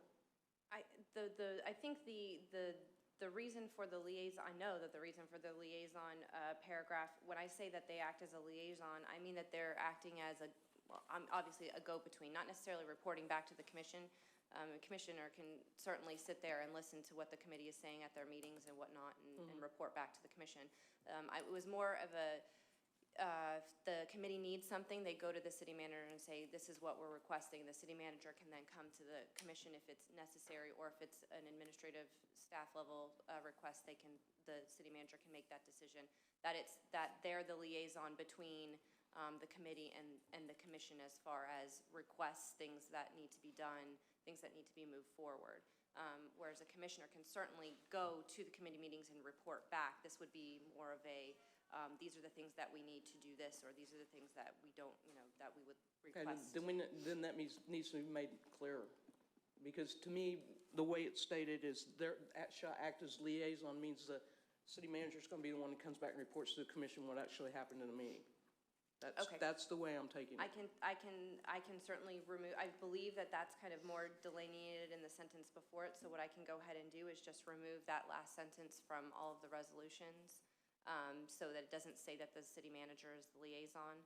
Or you can just change the verbiage on it too and say that he's I there believe for it's- support or whatever. Right, and I believe that that's located elsewhere in the resolution that says, underneath the organization, maybe it's not under the organization. But you could put in there that, if anybody wanted to be on one of those and be the liaison, like on the budget review committee, if I wanted to get on that one, and then I could come back and report to the commission, because we could put that in there, that a commissioner could be like the liaison, and there's enough committees, everybody could have one. Does it have to can be a commissioner, or can it just be a No, citizen? a commissioner or resident. Well, and I will say that in depending upon the committee that is being spoken about, I mean, all of these are going to be able to come before and make a presentation to the commission on recommendations. Every single one of them, the charter review committee is going to come before here. There's not going to be a liaison. There's going to be a member of the charter review committee that's going to come before here and say, these are our recommendations for changing the charter, or. So you don't think we need to put in there? I don't that it's gonna- necessarily think so, Okay. but if you want it in there, I can certainly change that language I too. just wanted that one part taken out. I 'cause- completely 'cause understand. Your interpretation of it was It's totally going to be different different than than mine. what yours is, right? Yeah. I completely understand. I can go ahead and remove that language. Question on the Charter Review Committee. Yes. All the rest of the committees talk about 5 members, and the Charter Review Committee says 7 members. Is there a reason for that? No, there's not a reason for it. I mean, all of the committees are actually seven-member committees. They're all just 5 regular members and 2 alternates. So they're all 7-member committees. And they are that way because an odd number is going to get you an affirmative or negative vote, no ties. Yeah, I understand the Yeah. odd, being odd and everything. I just didn't realize, because the other ones don't say it that way. It is says- written differently. Yeah, it says 5 regular members, like here on this one, but on this one it says, the committee shall consist of 7 appointed members of the city residents. And I was going, okay, shouldn't that be like 5 plus 2 alternative? I can change to that. I didn't put Yeah. any alternates on the charter review committee. I just Okay. put 7 regular members. Okay. But I can certainly, if the board wishes, I can change that to 5 regular and 2 alternatives to match the other committees. I think that's a good idea, because if we're pushing Yeah. 7, as small as the town is, it might be tough to meet. I can understand that. Run out of people. Yeah. And also had an issue with the existence until January 31st, 2018. If we have things the Charter Review Committee is going to bring before the commission, our election's going to be in like March or April timeframe, and it'd have to be a referendum question on there, so I don't want to cut them off before that. Okay, we can extend that date. That's not a problem. would That's just typically actually- how long a charter review committee is put in place. So we can always change that date. That's not a problem. Do we really need to Put a date. put an end date on it based on, once they go through the charter and they've gotten everything done that they want to accomplish, and we're happy with the end product, that things get voted on by the residents, and there's going to be a time when it's going to end on its own because there's going to be nothing more to review, because we don't need to review it every year. You're saying not to have an end date, just let it Just run right its now, course. and let it go until they get everything done that they want to do, or present to us, or. Well, and then the only problem I see with that is if you're going to have a charter review committee that's going to review your charters once every 5 years, or, and you don't give them an end date or a definitive date from which they need to be done, they could take the entire 5 years to review your charter and make changes, and then you've got to start a brand-new charter review committee. So it's going to be an ongoing process instead of saying your committee was designated with this task, your charter, your recommendations need to be done by then so we can change the charter and move on. I mean, if you want, that would be kind of like a rolling committee at that point. Okay, so let's look at ending it in May, and then in May, we can look at it again, and if they want to come back to us in May and say, look, we've got a few more things we want to do, then we can just extend the date out. Sure. But at least they know that they have a deadline for that. Right, and obviously the reason for the deadline is because it has to go to a referendum if you want to make the changes. So, Right. if you give them to May deadline okay, that would be fine. We could do that. So what date in May did you want to, The end of May, just the end of May. Into May. May 31st? Yeah, I was gonna say May 1st. May Day. May Day. Yeah, I think an end date is a good idea. It gives people a goal. Well, and it allows you to not have a referendum vote to change your charter every year, because if they keep coming back to you with different recommendations, you're either never going to have a referendum vote, or you're going to have a referendum vote every single year to try and change your charter, depending upon what recommendations they come back Right. with. So, okay, so I will adjust the date on that to May 31st of 2018. And also to make it a 5-member committee, a 7-member with 2 alternates and 5 regular Correct, members. thank you. And in section 6, the recommendation of the committee shall be submitted to the city commission in written form no later than the first regular commission meeting in. So that's Right. going to change depending upon, now that we've had it in May, it'll be the first regular commission meeting in, it can be the first regular commission meeting in June, or you can give them another month to To write it up. write a report and meet it the I'd first say regular July. commission meeting in July. Well, I don't have a problem if they came to every month and brought a different thing that says, hey, this is a thing we're working on this month, whatever in the charter they found, and then bring it to us. They need to bring it to a workshop to start with, not a regular commission meeting, because we need to sit here and be able to talk about what it is they're trying to. Okay, Do. so the purpose of the report is to be comprehensive, and this committee is established for a set period of time to look at your charter and make any changes that you need. So the report is to say, we've discussed it for these, 8 months. These are all the things that we think that should be changed. Here's a report that's comprehensive that says these are this is what they are, this is why they should be changed, this is the wording that we think they should be changed to. So it's very comprehensive, so that all you have to do is we can make it say to a workshop. That way, you can discuss it at the workshop and then vote on it at the following regular meeting, or, sometime before. The problem becomes is that when you're talking about making changes to the charter, and it has to be done through referendum, there are deadlines that have to be met to be able to get it on the ballot. Right. So now when you're pushing it to May, you're pushing it to the end of May, now you've got it in June, we're with the November election, you're really cutting it close. Well, that's why I was looking at, I was just thinking it'd be easier for us to have it piecemeal to us. Bring us one issue you have, and then we can discuss it, and then we say, yeah, yes, we'll put it on there, no, we won't, and then you can turn around and get another one the next month, or 1-2 months down, and you're not slammed with having the whole thing in one package at the end. But what we could also do is, these committees, they could come into us on our monthly workshops and say, this is where we're at. We're up to page X, and these are recommended changes we'd like you to think about for these pages, and they could give us a copy of that. And then, kind of like you said, and then, the final version is given to us, like July after the May thing, after the May closeout date. And actually, that's a good balance between the two, because then someone can come from the committee to the workshop every month, let you know where they are in the charter, what they're looking at, and then if they're on a basis that you don't think that needs to be changed at all, you can kind of cut it off right there, or say, actually, could you think about maybe looking at this, and kind of help give them maybe a little direction. And that way, when they come to you in May and they give you the final report, it's more comprehensive of all the things that you've discussed, and then you can kind of sit there and look at it in total instead of just piecemeal. Right, but we've direct. already had a chance to discuss it for the most part. Right, exactly. During the workshop. So, So it needs to say they need to come to, give a presentation at the workshop. okay, I can add that verbiage if the commission wants to have that done.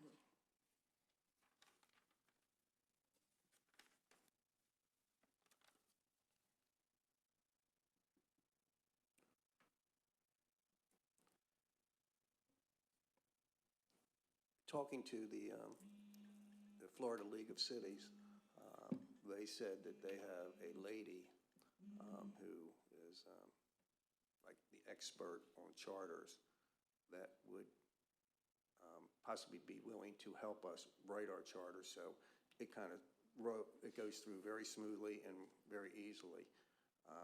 If need, and the only reason I'm bringing it up because we're talking about the charter committee, so just something for the commission to think about, if we want to do that, I'll contact them and say, what's this going to cost us, and, how does this work exactly? But I was just told by Lynn Tipton that, supposedly this lady's like, she goes all around the states helping people rewrite their charters and bringing them up to date and up to speed, and she's the expert at it.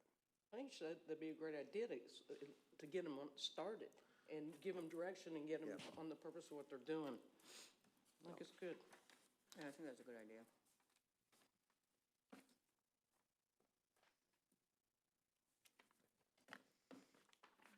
I don't have any more. No. John, Nancy, anything else? Nope. Okay. All right.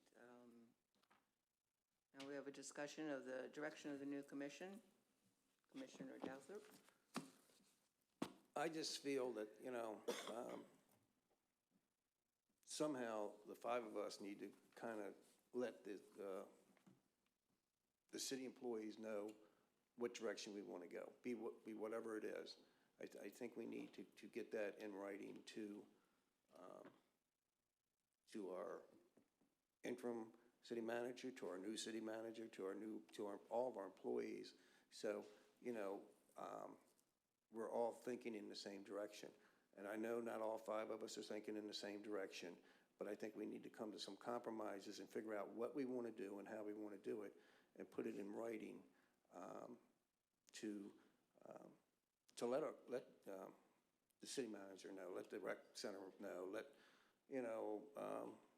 all the different departments know what direction we want to go as a city. It's a new commission basically, 3 new, 2 old, but we all have input into it, and I think it's very important because right now we've just been fluttering, and I think we need to kind of settle everything down and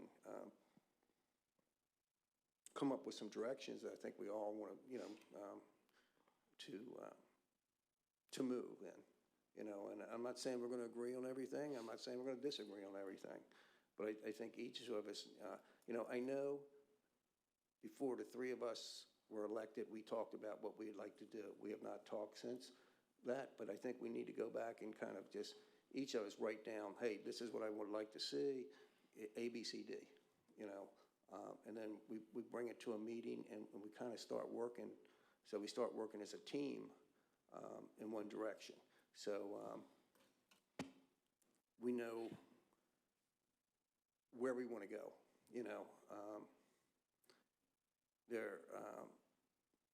There's been a lot of confusion or a lot of misdirection or whatever, and I don't think it's fair to the employees of the city not to understand where we're coming from or where we want to go to. So I just really believe we need to work on this somehow. I don't know if it's to the next workshop that we each come in with a list of things that we would like to see or not see or change or keep the same or whatever the case may be. And I think if we do this, it's going to be much easier for our department heads and our employees to work together towards our goal. We need to come up with a goal, the commission does, and say, this is what we want. Something that we can all agree on. Something we can agree on, and like I said, we're not going to agree on everything. But we need to be able to tell our department heads, this is what we want. Right now they're kind of shaking their head going, we don't know what the hell you want. Please tell us. And I think it's very important that we move in that direction. So that's why I added this to the workshop. We can say the next workshop, we each bring a list in or a number of things, 5 things or 10 things. I don't care how long the list is, or how long we have to sit here to discuss them. But I think it's very important that we do this so we can move forward with the city and make it more, a better place for our employees to work and want to work here if they understand what's going on. They might not agree with the direction we want to go, but, at least they'll know what direction we want to take them. So that was my part on that I wanted to bring up. I think that's an excellent idea, and we should do that at the next workshop. Well, I was just questioning the fact that, the employees, we really have no say over them. It's up to the department managers to take care of the employees. That's true, but even if department heads don't know where we're going or what direction we want to go, then how can they give good direction to their employees? And this is just Right, general so- direction, not So the fact, specific. the fact of it is that the department heads, department managers, they come to the meetings the majority of the time. So they see where we're going and what we're doing. And then they could just go ahead and give this information to the employees. I think what John's getting at, maybe I'm misunderstanding this, but it would be good if we could all come to some general agreement about certain things.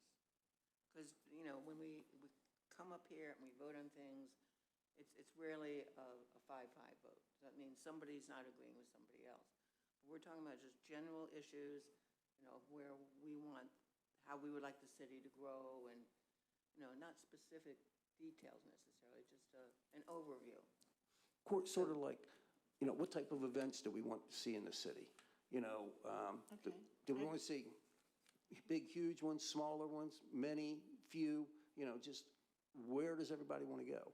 Do And we if want we to see? can't agree, then we won't put that in there. A good example, like this concert series. Do we want to see a lot of this kind of stuff? Or, no, we just want to keep it very minimal. And that's what I guess I'm asking. Your opinion might be, hey, I'd like to see one every Saturday night from 52 weeks a year. And then mine might be, maybe 10 weeks, So that's kind of what I'm asking for, is like, what do we want to do in these type of regards for the city? What's our vision, or what's each individual's vision of where they want to see the city go? See, that's where we'd go to Doug then. We'd say, Doug, we'd like to see more concerts, or no, we want to see more art shows or something, Right. But we need to tell him that, or do we want to see less? He does, how does he know which direction to go? Do I want to book more things in here? Do I want to get more things to come in, or do I want to get less to come in? Yeah, because if we only want 5 concerts Yeah. a year, and he's pushing for all these concerts, he's wasting his time. Yeah, so I guess that's And what I'm vice versa. saying. Well, the So, thing that's throwing me, John, excuse me, the thing that's throwing me is that you say we need to notify the employees. Why do we need to notify the employees? We have the department heads here. well, okay, then that was a miswording on my part. Okay. Basically, the department heads and the department heads can give better direction to their employees. Correct. That's what I'm Okay, saying by doing all this, okay? So I didn't mean, that we're going to go tell the employees what to do or that. That's not our job. No. That was, it's not. that was never my intent to say that. Okay. It was more like, we inform our department heads, hey, this is the direction, and then they can take it to the employees, so the employees have some idea what the heck's going on. Oh, I don't see anything wrong with that. That's kind of what I'm asking for. Okay. Madam Mayor, I believe the Florida League of Cities also has facilitators that will come in to assist you with that. We'll get to that in a little bit, Chief. That's on the agenda. Never mind. All right, any more discussion on that? No. That's great. Next is the discussion of the RFQ for the attorney services. Madam Attorney? That doesn't come to me. That would be the city manager, Oh, acting city excuse me. Madam Mayor, that was an RFQ that Dave's shop had developed. Yes, and that was at the request of the board to have that RFQ prepared. We went ahead and did that. Now it's in your hands. I believe Mr. Trask's firm also sent you a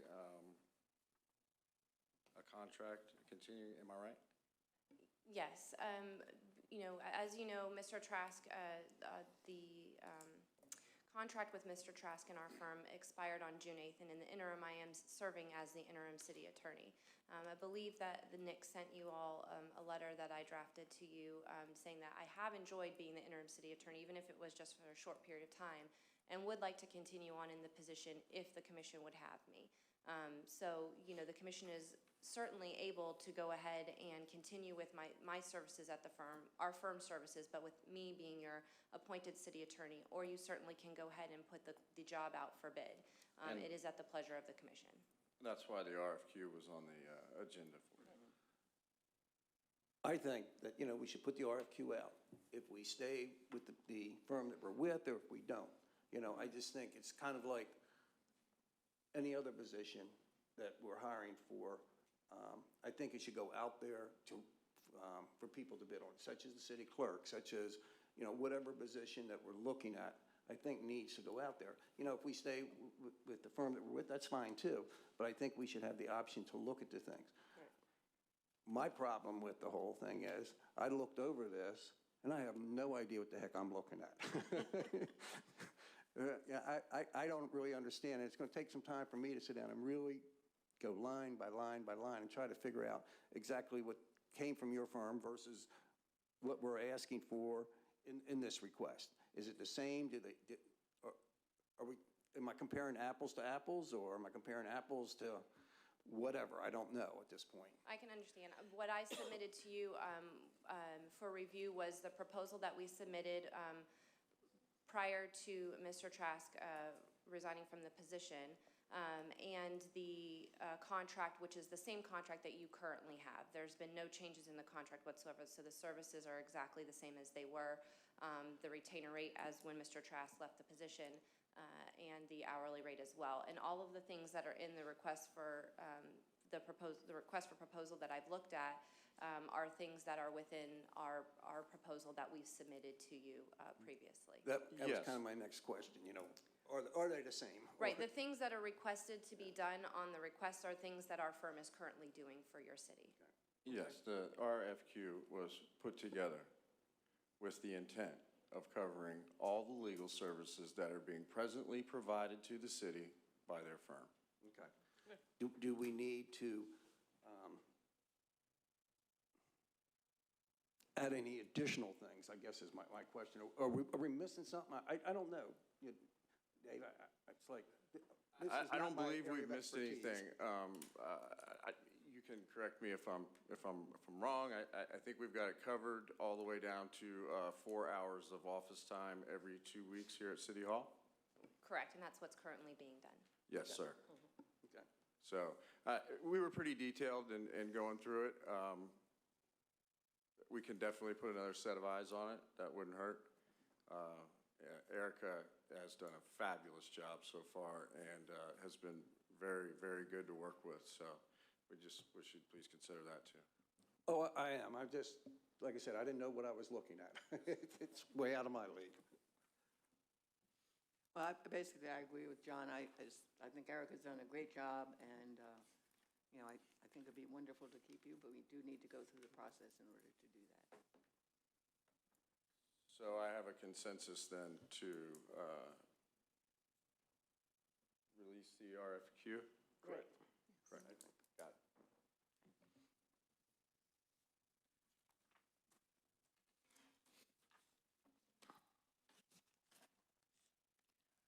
Now we have a discussion on the water taxi contract.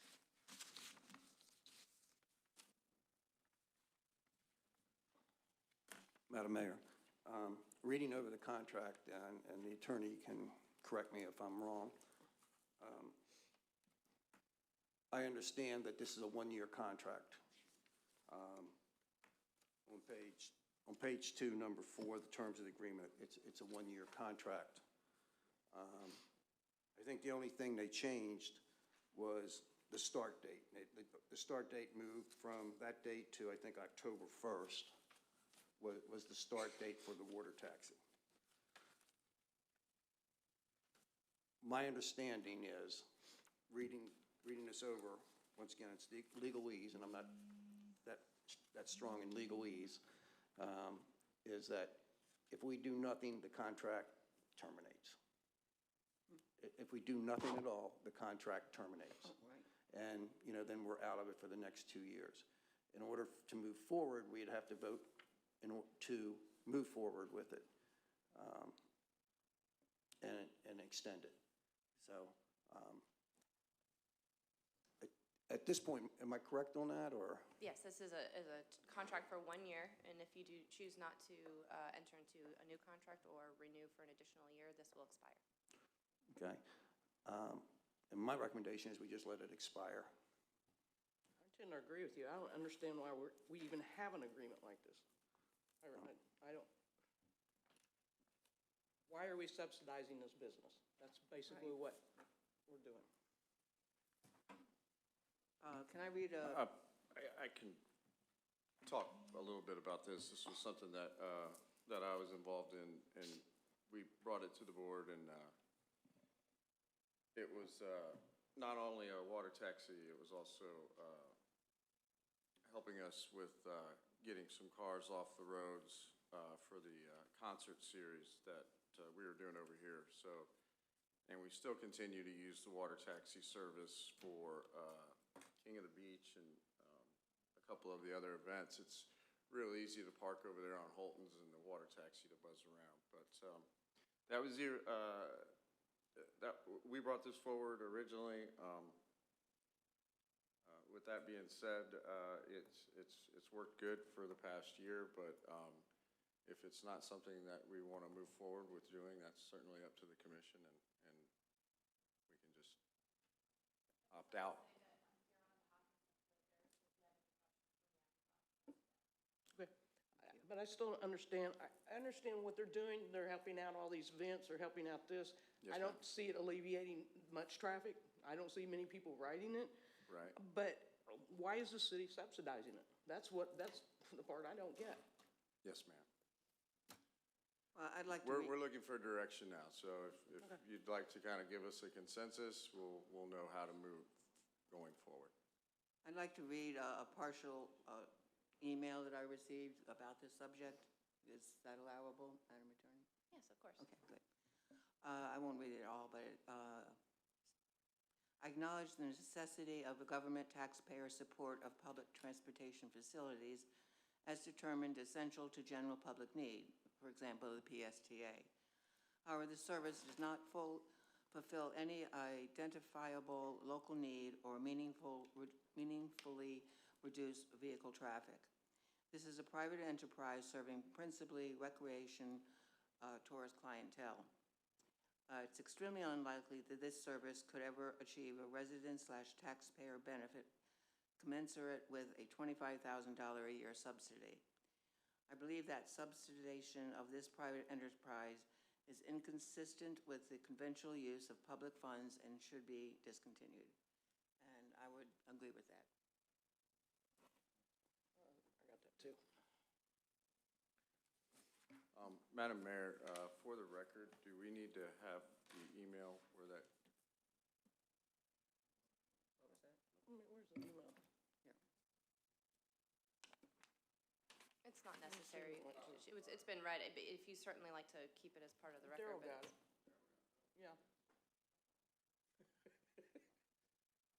What's that shocked look, Chief? I have to look back through my emails. I've got a lot You lately. probably get a lot of emails. I don't care.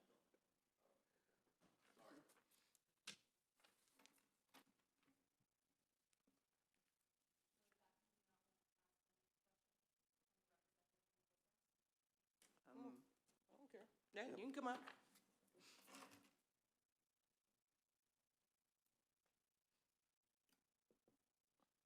Thank you so much. Did you have any direct questions before I just give you a quick rundown on sort of my perspective? Oh, you probably have this in what you're going to tell us, but how many riders do you have? And I don't have any ridership facts for you today, but I just wanted to clarify more of the financials. We've invested over $300,000 personally in this project, and the reason that we have done is we were personally invited by the city of Madeira Beach to come and to fill out an RFP and to attempt to win it.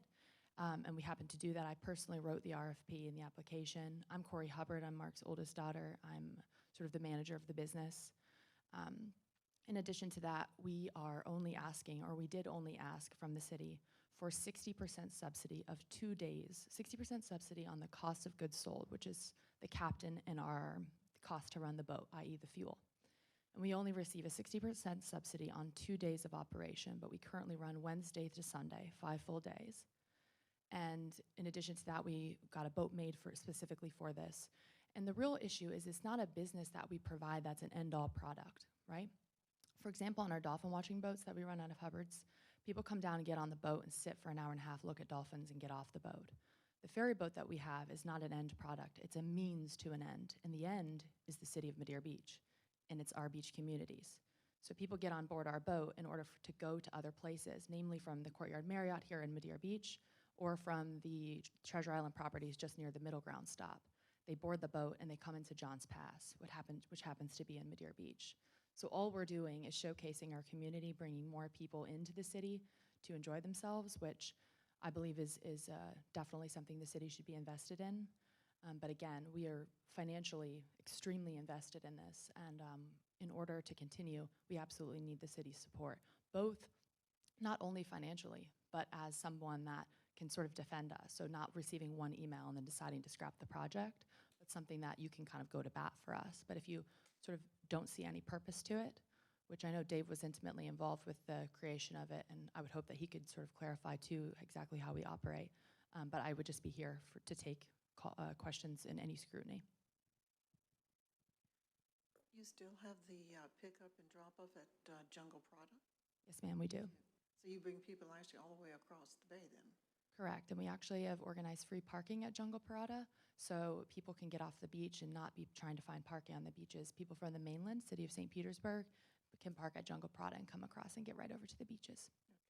Is there any way you can give us like an estimate as to how many people you may take on a daily basis? On a daily basis, the weekends are busier.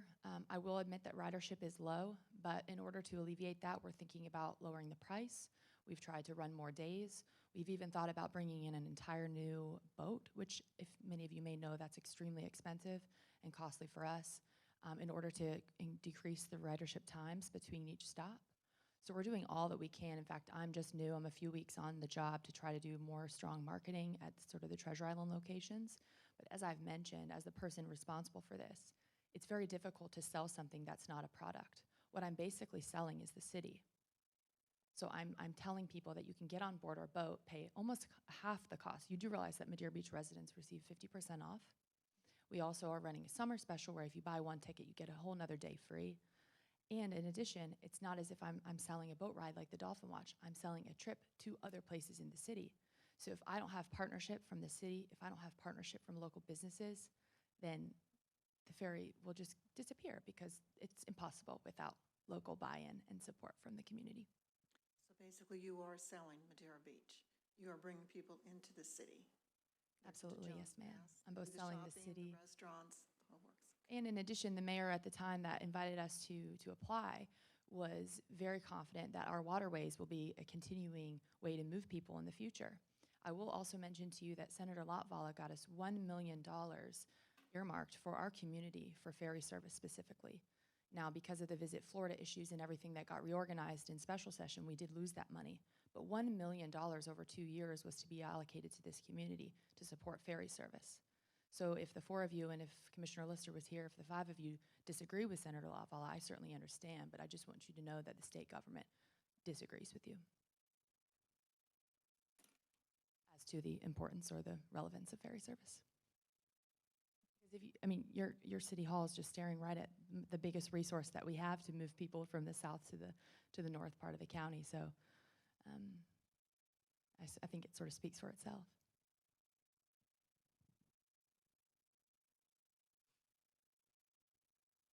I don't have any questions. No. Thank you.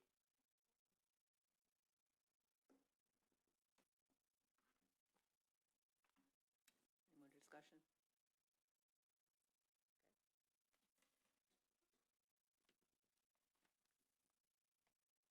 Next is the discussion on the interim city clerk salary.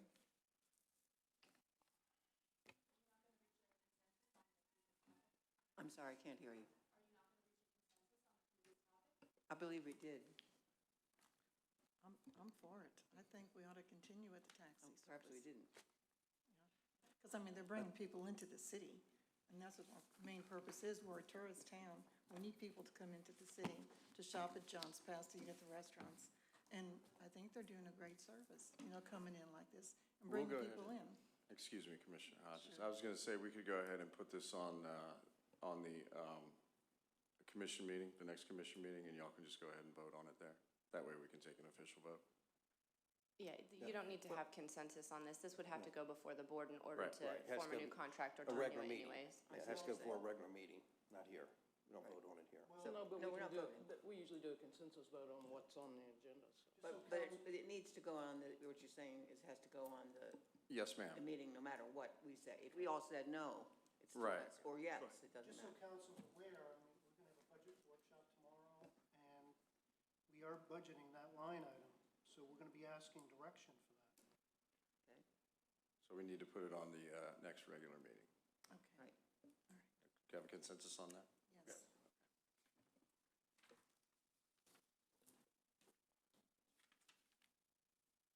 Okay, we're back to the interim city clerk pay. Mr. Pierce? I originally put together, when I first brought forth this a couple of weeks ago, when we talked about next interim city clerk status as far as his pay. I know that's been pulled.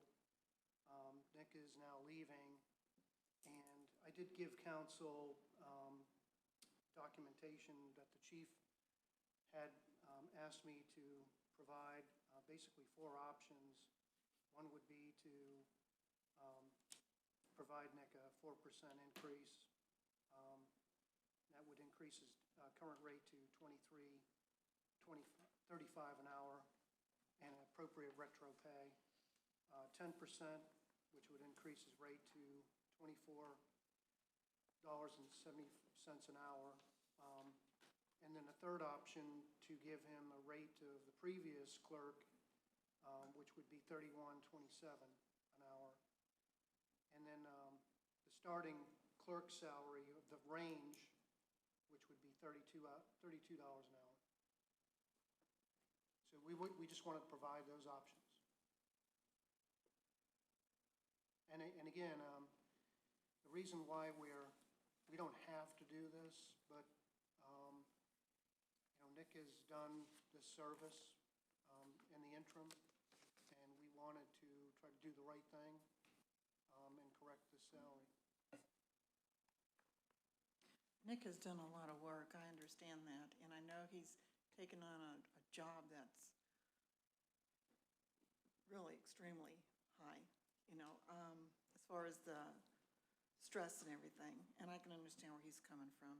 He deserves to be compensated for the time that he has done this job. I don't feel the $32 an hour is good, because that is the minimum for that position for certified. And I just don't feel like we should go that route. My opinion would be the 4%. Well, I agree to a certain extent. He doesn't have a certification, so he shouldn't be going at the regular city clerk's pay. But he is doing the job that the last city clerk was doing, and it should be based on what the last city clerk was getting, which would be $31.27 an hour. He's done a great job, too. I agree.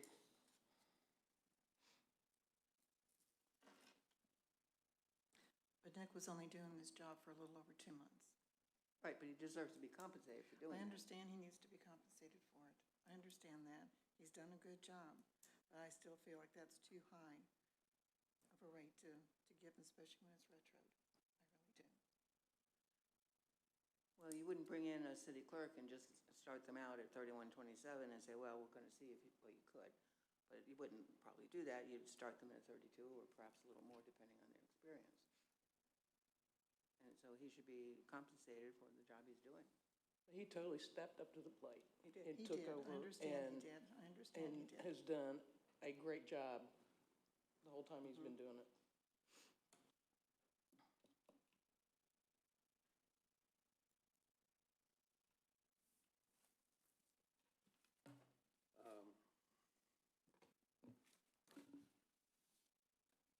I don't know if we should go with the rate that Cheryl was making, but I think 4% is too low. I think I would like to take maybe the rate that Cheryl was making and cut it in half and give him that rate, which would put him at 26.86. You understand where I'm coming from on this, Walt? Because you didn't have that one in there. So, No, I didn't. so,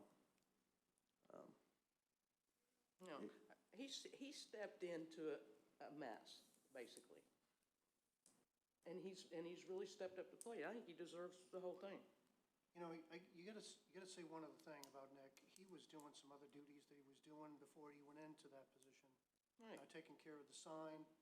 That's why, right now, quite frankly, we're in a little bit of a scramble to get people to mirror him, because he did have his hands in a lot of things. He also served as our IT contact and met with the IT people pretty regularly. So there's, you know, he had his hands in a lot of stuff other than just the clerk duties. All the more reason to give him the same rate as Cheryl had, 31.27. That would be my He's recommendation. doing that, her job, and more. Right. And he's doing a really good job of it. Exactly.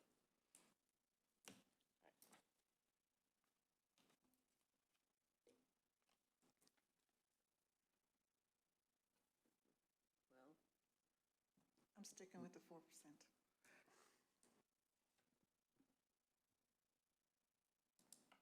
well, we can't vote on it today. We have to go to. No, we can do Yeah. consensus. Consensus is. You know, yeah, you stop and think, not taking anything away from Nick, he's a good guy, he really is. He has worked hard, he stepped in to the position, he carried on, he did what he was supposed to do. He's done it for a little over 2 months. Cheryl's been here 27 years, and she's worked her way up to the amount that she was making. Every year in October, all the employees get a 4% increase. So by giving him the 4% increase now, and then, you know, the difference then, and then looking at it again in October, if he would have stayed on until October, that would be different. You know, we could, you know, kind of look at it, it's almost like, we'll pay you so much now, then review it again in October, and then make a decision as to how much to give the increase. But I feel like to just have him come in 2 months and then give him the rate that Cheryl left with isn't right. It just isn't right. well, regardless of how long Cheryl was here, she was doing another job, and then she was promoted to that job, and then she was paid a city clerk's salary. And that's how it should work, and that's what happened to Nick. Well, if you look at it, she wasn't quite making the starting pay for a city clerk. Well, no, and that's why I wouldn't want to give Nick any more than that. Actually, for what he's been through, a 4% and what the total dollar amount of it ends up being is an insult, I think. Yeah, I kind of feel the same way. Sorry, Nick, didn't mean to insult you. No, I no, just feel like, you know. but no, I don't want to insult Nick either with No, giving him, well, I'm not trying to insult him. That- I'm just that's how trying I to be look at it. fair over the situation. He was only doing it for 2 months, right. you know. So, Well, go back to the point, it doesn't really matter how long he was doing it, he still deserves the pay. of course he does. He needs to be retroed and reimbursed for the time that he's done the job, but not all the way up to the amount that a regular city clerk would make.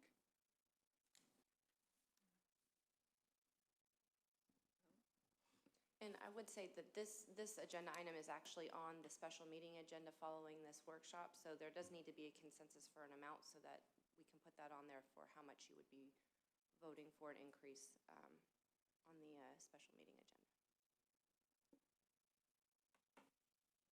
It is on there. It is on there.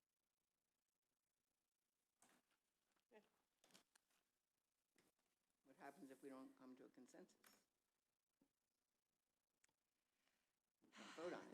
Then you can't, I mean, then you're gonna have to pull it off the special meeting agenda, and that's gonna be up to whoever, you know, put it on the agenda. But then the problem becomes, you know, Nick put in his 2 weeks notice, and he's not gonna be here at your next regularly held meeting. So it is a decision that I would encourage this commission to be able to work out and mediate and make today. Madam Mayor, if I could weigh in on this topic, Nick Lewis really stepped up for the city at a time when they needed a city clerk. The previous city clerk was not certified, neither is Nick. The starting pay for that city clerk or any city clerk that went in there that was not certified would have been at the $32 an hour rate. I personally think anything less than that amount is disrespectful for the job that he's done for us. And, you know, if you look at the aggravation that he's gone through and the duties that he has performed during this time, if you look at paying him $244 for the last month and a half, that's, to me, that would not be an acceptable solution to this problem. I think either one of the two center amounts there, the city clerk's salary, that's for a certified city clerk. I do not think he should be compensated at that rate. The 4%, I think that if he stuck around until October, he would get that amount anyway. So I would think that one of the two center amounts for the additional duties and responsibilities that he's taken on during this last, since May 10th, would be my recommendation to the commission. Thank you, Mayor. Chief, I lost you on that. I'm trying to run these Don't make me say it again. Basically, if you have a certified city clerk coming in, then they would be brought in at the $32 an hour rate. That's the base pay that we pay for a certified city clerk here in the Madeira Beach. Your past city clerk was not certified, and that's the rate that she was making, the $31.27. Okay. Follow me here, okay? Don't let me do this again. That's okay, that's okay, that's all right. Trying to do it on the calculator and figure all this out. Not a problem. The past city clerk was making $31.27. The 10% rate drops down far below that. But basically, that $31.27 an hour is what we have pretty much established as the going rate for a city clerk who is not certified. Okay. Nick Lewis has been doing that for the last about 6 weeks. Okay, thank you. Okay, no problem. Well, another point to consider is the, Yes. another point to consider is the fact that we're not talking about a whole lot of time here, and that maybe we should compensate him just at the rate that he should be compensated on and get on with it. Then I would say yes. I say To the yes. 882. At the 31.27, Yes. I would agree. I would have compromised down to the 10%, but I just don't feel the 31.27 is still, I just can't do that. I just can't. Sorry. Well, we have a consensus now, so we can go forward.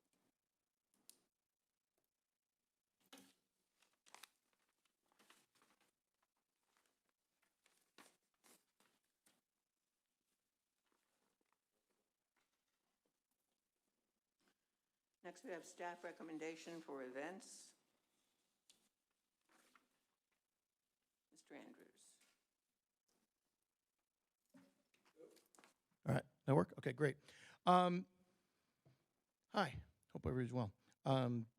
This is kind of dovetailing a little off of what Commissioner Douthert was talking about earlier. We brought this up in a workshop previous, and I apologize. I was a little vague on any kind of direction that we were looking for. I was merely brought it up as a topic, and I wasn't aware that you guys hadn't seen any fee schedules or anything like that. So what we decided to do, kind of wrote down stack recommendations for what we're currently doing, where we're going, where we're heading, what basically, and I'll be here 3 years and a couple of weeks. So what basically we've built over the past 3 years and put into place. The first item is the approval process, and I know that there's been some discussion already about that. Currently, I think our approval process works great, but I work at the pleasure of you guys. So if you guys want to change that, that's terrific, but you're going to face quite a bit of what we saw today. You're going to get individuals coming up here talking about their events, and then you guys are going to have to decide on it. We're going to have to put it onto another meeting.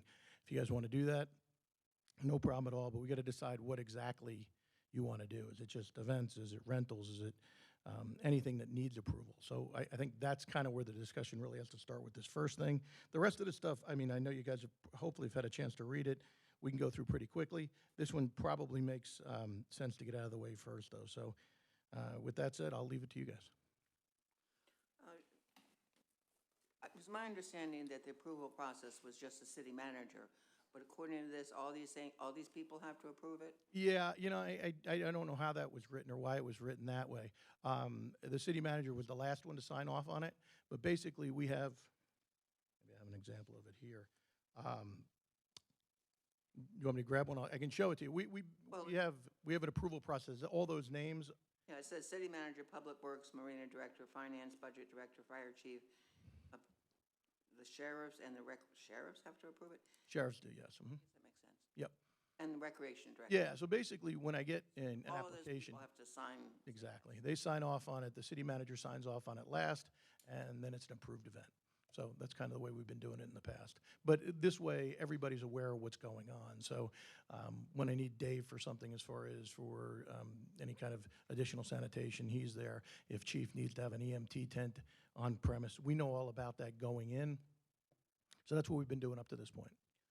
I think the commission needs to be in on all of it and approve them just as well. Then we know what's going on.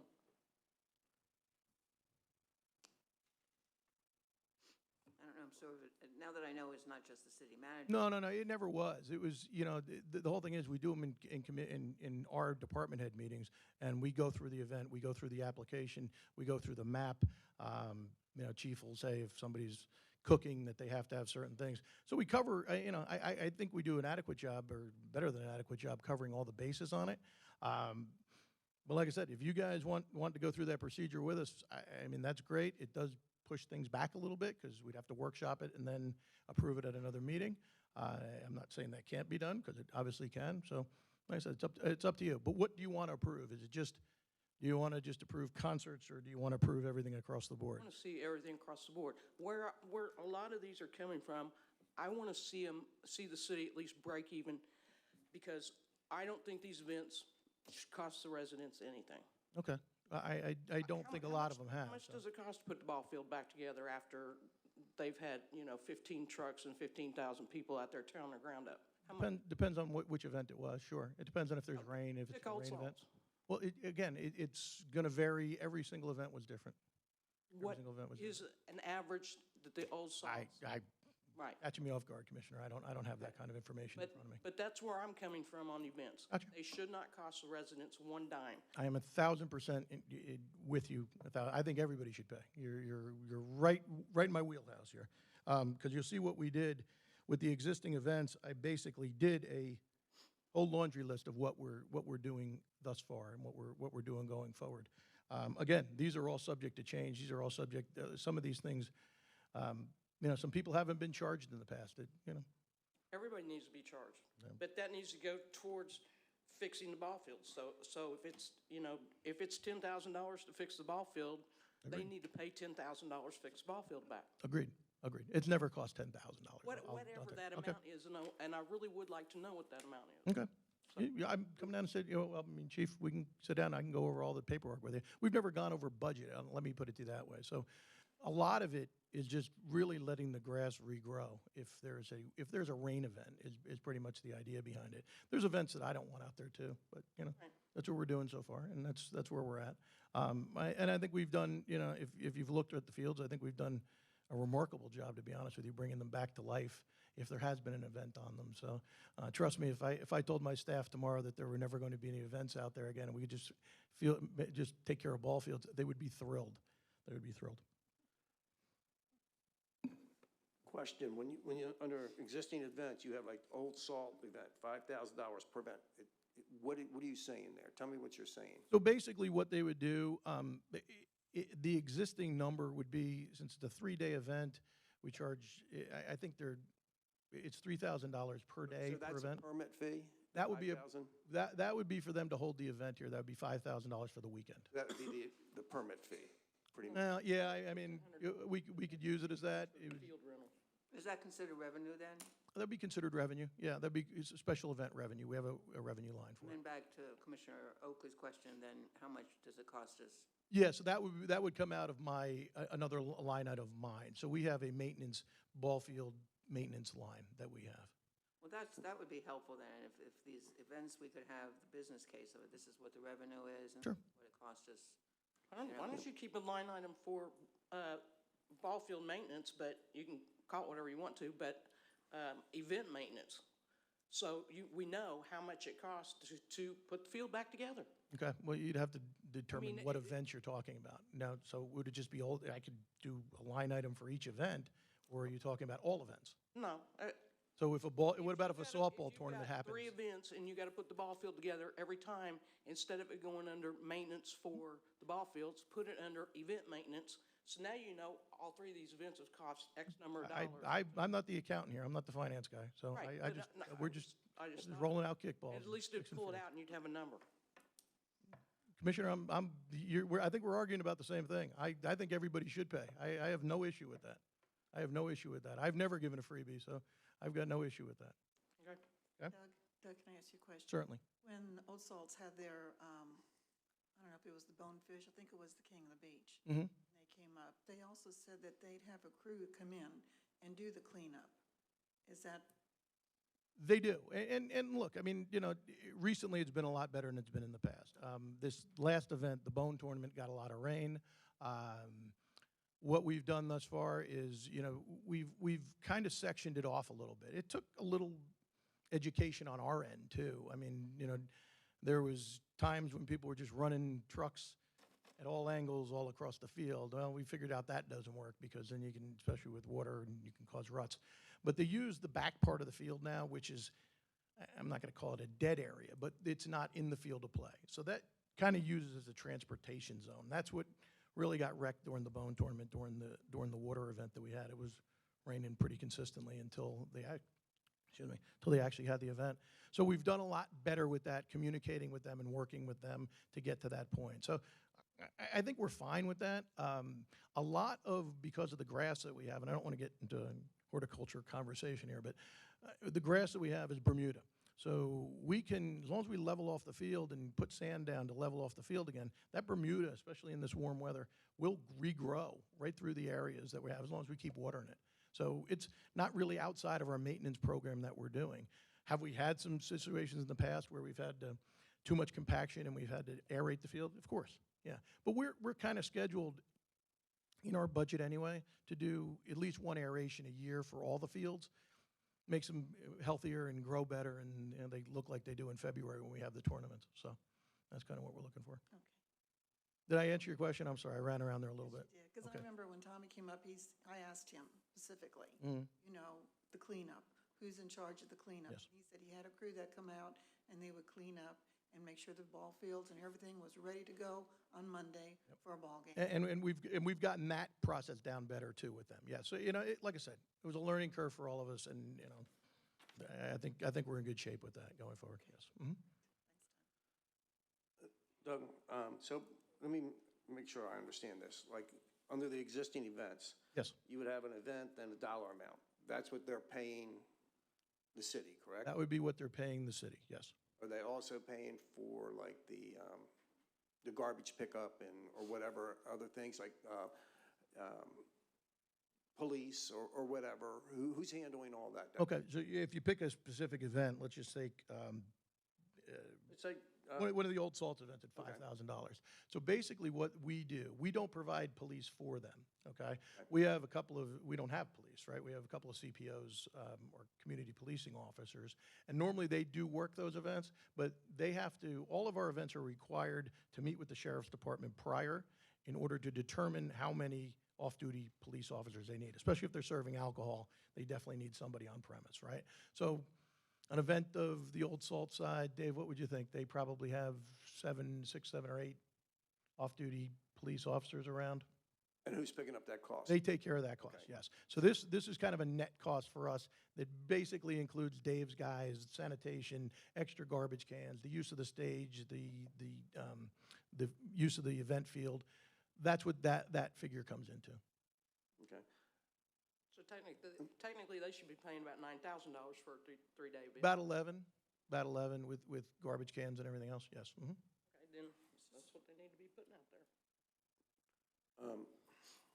They need to put that in their budget. So you're saying that we receive 5,000, it costs us 6,000 to, No, it wouldn't cost, I mean, we're, what we've designed this around is for us to be the landlord, okay? So we're never, unless we're doing a co-sponsored event, unless we're doing something with the carnival, for example, or the beer fest that we just had, we play landlord. So we're just protecting our property. They come in, the Old Salts is a great example because they've got a staff of, 100 volunteers that come in, and they do their cleanups, they handle everything soup to nuts with it. And basically what we do is just kind of monitor the situation more than anything else. We're not actively involved in it. This is just a rental fee for the property is basically what we do with them. and why are we not going to have Bad to the Bone anymore? This is more of a personal opinion, and I haven't really, the event just happened a couple weeks ago, so I haven't even sat with the rest of the department heads. It's a weekend-long barbecue event, and they bring their trailers, and this isn't the KOA. So they were camping out there all weekend. I have a summer camp going on, and they were parked in the circle, and I just, you know what? I mean, it's a really cool event, and I like barbecue just as much as everybody else. I just think, that given the time of year, and I just don't think it's the right event for our facility at the moment. Let me ask you another question. Sure, sir. Sporting events, you have it's 5,000 per week. For a weekend, yeah. Per weekend. I'm sorry. I know in the budget, I think we've got 48,000, 50,000 for umpires. 30, I think. 30,000? Yeah, we're up to 30. That has nothing to do with that. Okay, I'm just trying to figure out if we're charging them, are we covering the cost of everything like that? Yeah, once again, that is strictly a rental fee. Now, we work the fields, we do all of that, all right? But they pay us, the Sports Commission pays us $5,000 per weekend because we're putting heads in beds, right? So we bring in teams from all over the country to come in here. But we don't really, I mean, there's not a whole lot of costs on top of that. We get some portalettes and things along the lines of that, but most of that's profit. Let me jump ahead here for just one second. Finance director was saying, tomorrow we start our budget work. Absolutely. Can you tell us how, or a rough idea, I know you're not going to be able to tell us exactly, how much you anticipate bringing in revenue from these events for the next year? Sure. In other words, are you going to bring in $100,000, $200,000? What are you going to bring in revenue?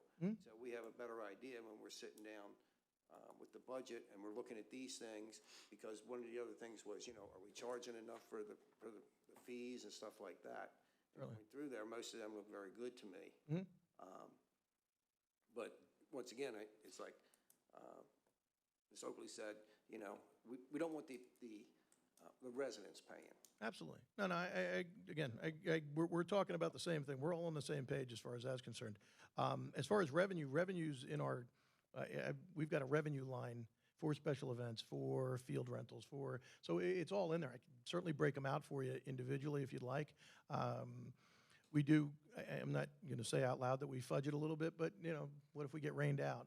We have to be protective of some of the things along the lines of that. If we don't get rained out, we don't get paid, right? So we got to be protective of that. And we have all those numbers for you tomorrow. Thank you very much. And I feel like I'm beating a dead horse, but That's right. what the revenue is, we also need to know what the expenses are. Sure.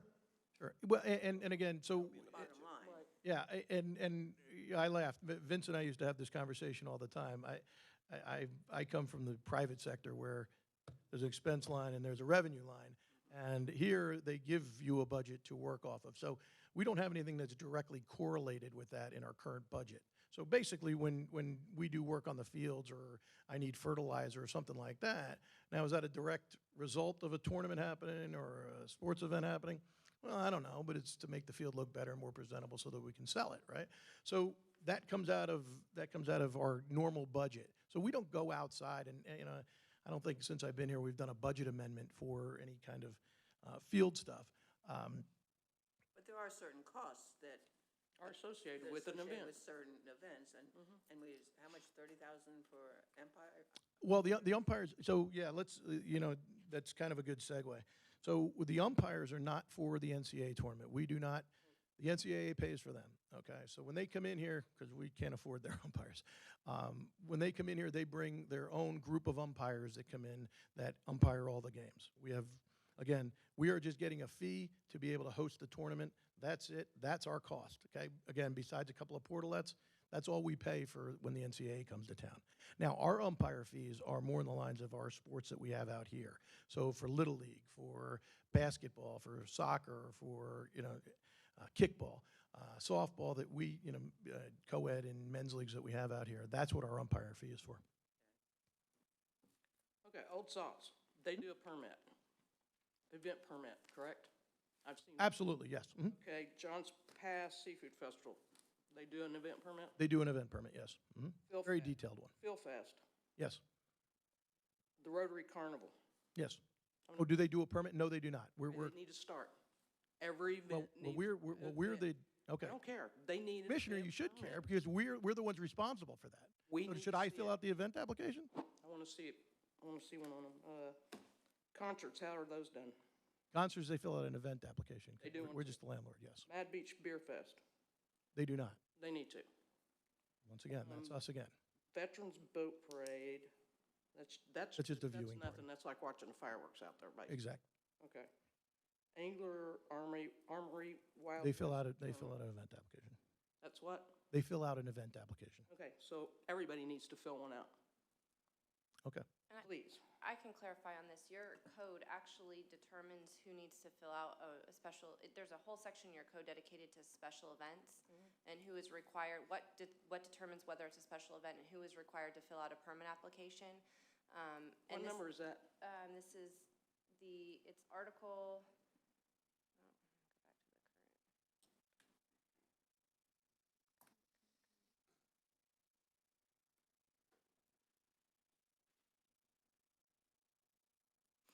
this would be Article 2, Special Events, under Part 2, the Code of Ordinances, Chapter 42. Okay. Specifically, it says standards of approval. It's got a permit fees, who determines. This actually kind of goes back to the mayor's question earlier with our discussion upon the special events used to be approved by the commission. When did that change? That changed in 2014. Your code changed. It used to be that permit applications were submitted to the city manager and then brought to the Board of Commissioners for approval. In 2014, that ordinance changed to now where the department heads submit it to the city manager and the city manager has the approval authority on those. So we would need to change the ordinance. If you need to specify who's going to fill out a permit and who's not, then you need to check the definition of the ordinance and determine whether or not you want to change that ordinance to include other types of events, and also to include whether or not you want to have the final say on which events get approved and which don't. So yes, the ordinance, in short, yes, the ordinance would need to be changed. Article 2. Is it Article, what's the actual number? It's Chapter 42. The whole section is titled Special Events. In Chapter 42. Oh, well, you know what? Give me a second. It used to be Chapter 42. I apologize. I just pulled it up, so. It's actually, yeah, Article 2. Chapter 42? Article 2, Chapter 42, it says, Chapter 42-16 is definition. Then it goes to permits required, permit applications, standards of approval, permit conditions, approval and duration, et cetera, et cetera, et cetera. So Okay. it's an entire section dedicated to special events. We need to put that like on the next workshop and review that whole thing. Yeah, I think so. Okay, can we do that? Daryl? Thank you. Okay. And getting back to the approval process, when those approvals come up, do they go to each person and somebody goes, oh, okay, fine? Or does the group get together and? Usually we do them during department head meetings. We did one this morning, for example, for Fish Kids, which is just an interactive fishing event for kids, yeah. And then on the Phil Fest, it says it's $1,500 per day, and it's a one-day event, I guess, yes? It's a half-day. It's really just kind of a half-day deal. That's for a melanoma screen. I think you were there last year, actually, is for a melanoma screening. All of their money goes, they put these sunshades out here in the park and things along the line there. So, yeah, So is that what their cost is? The I charge them $1,500 for use. Yes. And the proceeds, what, were there, I'm sorry. is that a paid event? No. Well, then, where do they get their revenue to? They got it through donations primarily. Oh, okay. Yeah. Yeah, and beer sales and donations is really what they got their money from. Madeira Way, do you have the event application for them? I'm sorry, for which event? Madeira Way. Okay. I still haven't seen an event application for them. For Madeira Way? Madeira Way Events, Wednesday, the Wednesday market. You haven't seen the event application for it? No. Oh, did we? It was says supposed to be here- in the workshop last month, and I looked there, it wasn't there. It It wasn't says even on the event agenda. application fees paid annually. Okay, you guys have already approved that, so I can I get. still, no, mine was. Commissioner, I will get you. I will get you the. I work for you, right? I will get you the event application. Just ask me. That's all. Thank you. I was just checking to see if you'd Thank done you. it, yeah.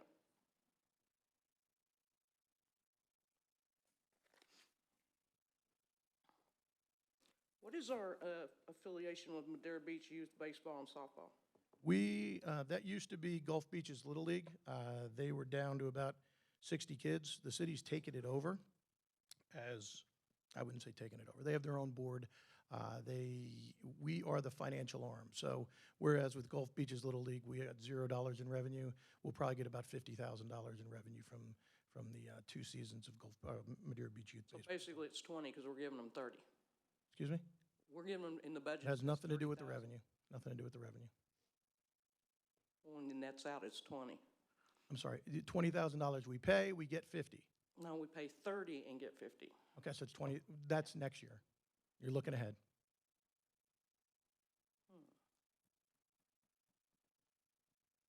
And that's about 13% resident?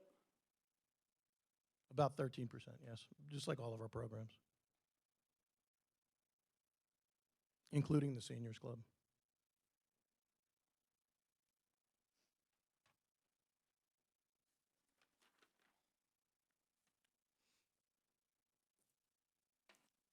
I don't have anything else.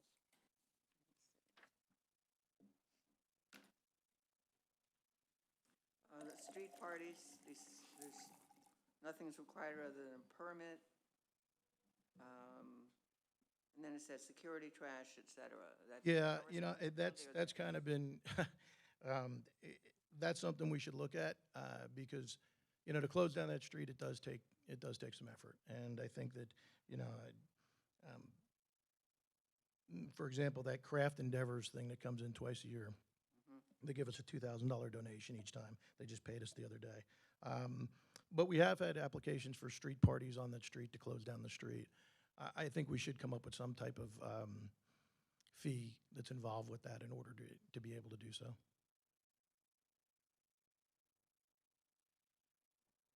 And back to the umpires again, are they Sure. used for the youth sports? Is that what you were saying? Yes, all the umpires' fees are for youth sports and for the adult sports, correct.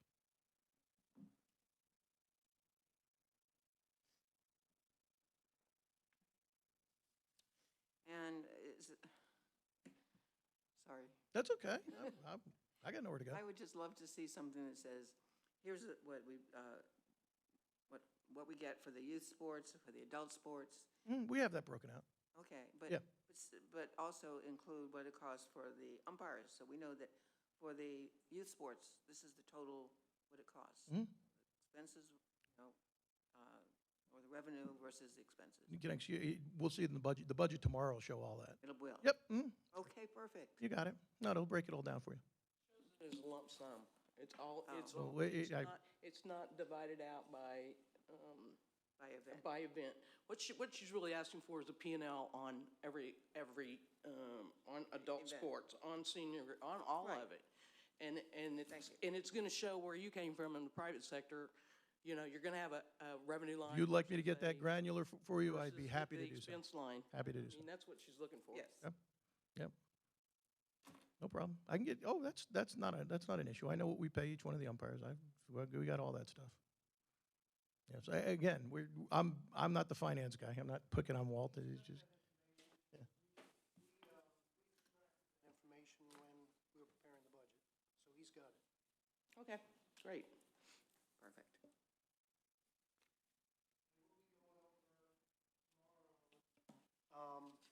What we're anticipating in an increase for revenue for Doug's area, and you'll also see the corresponding expense side as well.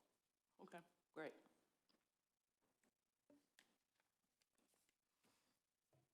All set? Thanks, guys. Thank you.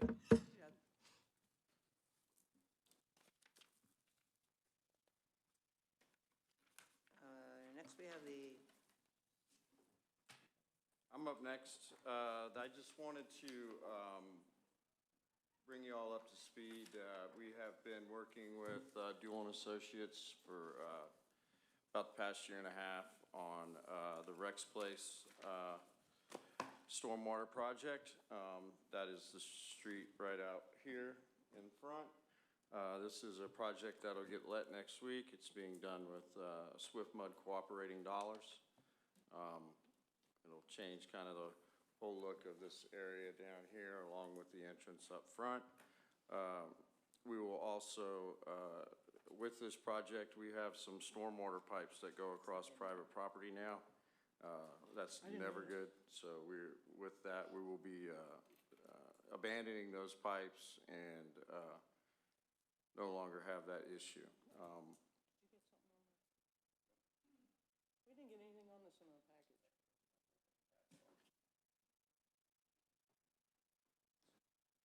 Sorry.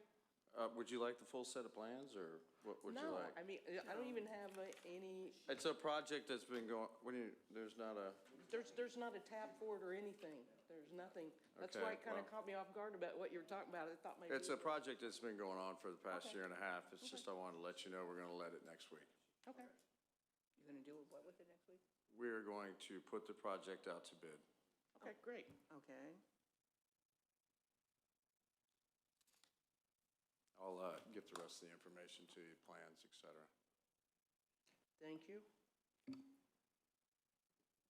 What are they going to do out there? Just for a question.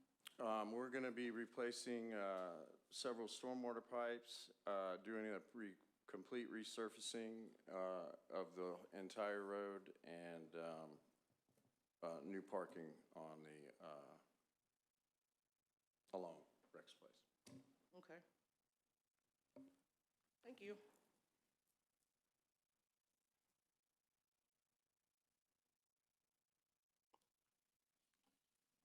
Okay, the next item is the discussion on the Florida League of Cities. That's Commissioner Douthert. I talked to you all before, and you should all have this handout on the Florida League of Cities. I would like to go ahead and schedule this, but what I would like to also do is, get a consensus from the commission. If the goal behind this is to help us work together. If we think we're just whistling in the wind on this, so to say, then do we want to spend the money? I mean, if these people come in and tell us A, B, C, and we're not willing to listen to them, then we're wasting the city's money. And that's what I need to know. Or, should we move forward on this thing or not? I have my mind made up and it's not going to change, period. Then it's no use bringing these people in. If we're willing to listen to reason from an outside party to try to help us work together, then it is worth the money. And that's what before I call them up and set this up, I just want to make sure that, we're all kind of agreeing to listen to them and to try to work with what they tell us we need to do. Be good, bad, or indifferent for any of us, or each of us, however you want to look at it. I think we really need to kind of say, okay, yeah, I'm willing to listen to these people, and, and I'll try. That's all I'm asking is I'll try. So that, so I'd like y'all to think about it at the BOC meeting. You tell me yes or no, and then, we can vote on it, and then I can move forward if it's a yes. But if we're dead set in our ways, then vote no. Why spend the money if we're not going to sit there and listen to them and try to do what they, it's like anything else, it would be a waste of money. So that's all I had on that. The Florida League of Cities, they have a lot of good programs, and I'm sure this is a very good program that they have also. I don't know if you all saw it in our last magazine that we got. There is a class that they offer. Nancy's probably been to this before. It's the EMU, and it's for all new elected officials. The October class is full. It is. It's Yeah. a 3-day class, and it is very good. I mean, they cover everything. You've taken it, haven't you, Nancy? And it is very, very good. If you get an opportunity to take it, you should.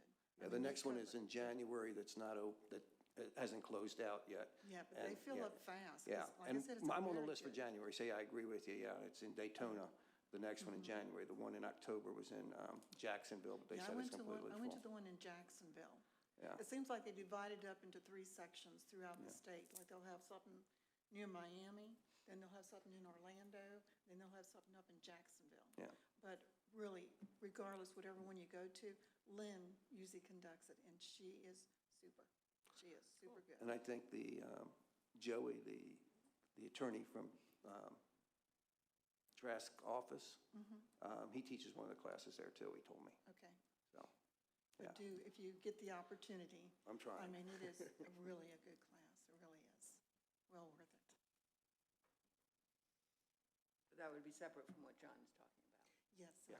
I mean, this covers everything that you need to know, being a new commissioner, new mayor. Covers everything from A to Z.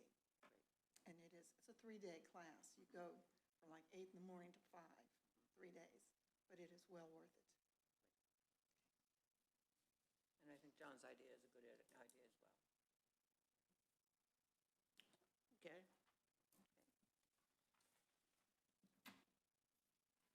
Discussion on commissioner parking spaces. I just thought, because we had them in the old building, I don't know why they didn't transfer to the new building. Guess they Did felt y'all like- ever, I guess- ever talk about it? No, I think they just felt like we had enough parking places. to But we park. don't. Well, usually when they have something going on at the city room over there, it kind of fills up fast. Right. But, well, I'm all for it.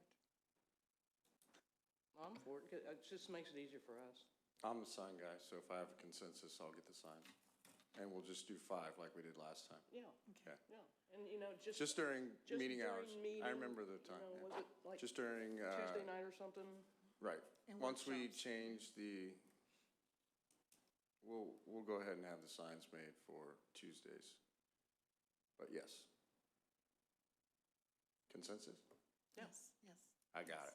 See, we can agree. This on I can something. handle. Thank you, Dave. The League of Cities thing's working already. Oh, yes. I like the idea, but, if it's full, I can just go over to Winn-Dixie. But I'll take one. It was just very convenient for the commission. I mean, they had, like, right in front, there was always It's just 5 spots. 5 or 6 spots there, but it was just convenient for us. And then, And if it's full and you're running late, at least you have a spot. Yeah, okay. We'll get that hustled up. Thanks, Dave. Yes. And lastly, on the, on the I agenda still got something too. is the planning commission vacancies.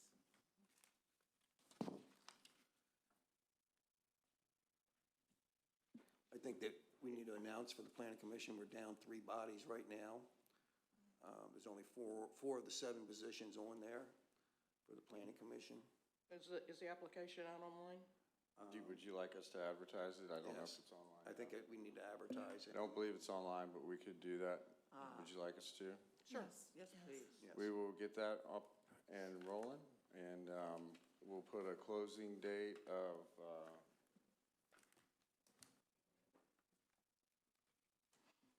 What's the commission's pleasure? 2 weeks?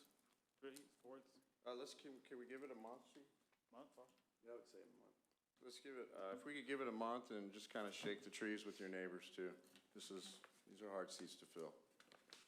And plus, it's summer and a lot of people are leaving. Can I ask you something, Dave? Yes, ma'am. When they have these openings like this and there's applications maybe left over from prior selection, do they ever go back and look at the ones that applied that didn't get appointed? As far as I know, yes, They do? absolutely. So I'll check with Nick and see if maybe we've got some applications from, I know we had 3 or 4 people apply last time. So I'll see if we have those left too, and I'll let them know that we're going to open it back up. Okay, that sounds Nick gave me great. one. Oh, did he? Okay. He gave me one. So we'll make sure that that gets on the website, and we'll open it up for 30 days and, Well, they only meet once a month anyway, so you yes, still have plenty of on time. Monday mornings, or Monday evenings, I'm sorry. How long will it take to get it on the website? I think we can get it up by Friday. Friday, okay. I mean, hopefully it'll be up tomorrow, but let me, Okay, just, yeah, day or two. I have Before you something. close this, I under want to promise, add something over to bring up. deliver. Okay. Any more discussion Oh, on you that? go. No, okay. All right, go ahead. No, you have one, there's one more. There's one on more that- item left. that, The next, Oh, That agenda that came C14, out? C14, I don't, where is That's that me. one? That's me. here you go. Thanks. I had put this on the agenda, and I'd like to ask the commission to consider the extension of Shane's contract with the city for his consulting. Shane has done a good job. He has a lot of experience. There's a lot of things that are coming up that he can do. And he's willing to work out of his home to do this. And I feel like, you know, whether you love him or hate him, regardless, he is doing a good job. And I think this would help out a lot. I know there are some reports that are coming up that are very involved, like the stewardship for Archibald Park. And Nancy, you've been involved with Archibald Park, and you know how important that park is to us. So this is something that, you know, he can do. He's done it in the past. He's done a bicentennial park, and all of this stuff he said he could do at home. And he would I think he prefers to do it at home anyway. But really, I think, you know, the transition that we're going through would be a lot smoother if he could take some of the responsibility off the fire chief and do some of this stuff at home to help things out. I didn't know Terry wasn't going to be here today until the last minute, and I just feel like this is something we all need to talk about and agree upon. So I don't know if we can actually call a special workshop for, When are those things coming up? as far as the Archibald. I Yeah, know one's in September, and there's also one coming in January, and I don't know which is which, but there are 2 coming up. And it's not something that's done in a day or 2 or a week. It's very time-consuming, from what I understand. And he's always done it in the past. So with that being said, I feel like this would be a turn in the right direction, that it's a positive move on our part, Shane's part. We're all going to work together. It's for the betterment of the city, not just the commission. So if we can kind of consider this and bring it forth, whether or not you want to discuss it today or do a special workshop so Terry can be involved in the discussion, it's totally up to you. But I would like to ask the commission to consider it. Basically, I think that we should wait and see how things go, and we can always extend it if we choose to in a week or 2 weeks before the end of his contract. Because I know he only had 4 weeks. Right. 4 weeks on it, and there's a lot to be done in the 4 weeks. There's a lot of positions in City Hall that need to be filled, you know, the planning and zoning, Right. city clerk, you know, city manager, we're all working towards that, and I feel that's a good sign there. But again, like I said, working together as a unit, a group, I think that would show a lot of good for us and a positive move for us too. So again, I'd like to have you all consider it and go from there. And just for clarification, Shane's consulting agreement expires on July 16th.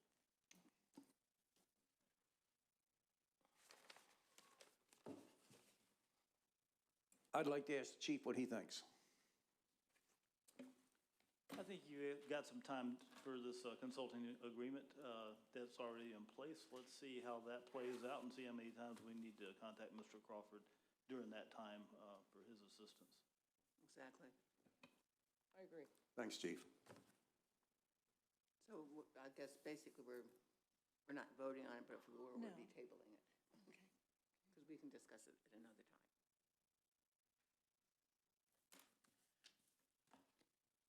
I just wanted to show everybody, since we can talk about this now, this was given to me by a friend of mine for Winter Park, and we can pass it around. Okay. But it gives a quick synopsis of the state of the city, and I thought it was just such a neat approach. I wanted to bring it. And they showed in. us a report card. Yeah, it's like a report card. And who puts this together? The city the of, residents? the city of Winter Park. No, maybe do the residents do this? Or Yeah, just the- no, the city did it, and they sent it to the residents. Oh, gotcha. Okay, I thought maybe they got input and then did it. No, it's just things. Oh, I that- see, right. Yeah, things that Okay. go on in the city, and That's very good. isn't that cute? Yeah. Wow, who knows? Neat, I saw it earlier Oh, you before did? the meeting, yes. yeah. Hey, John.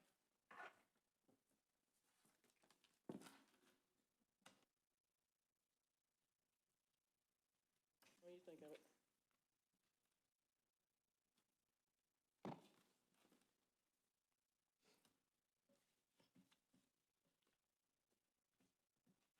I like it, but I think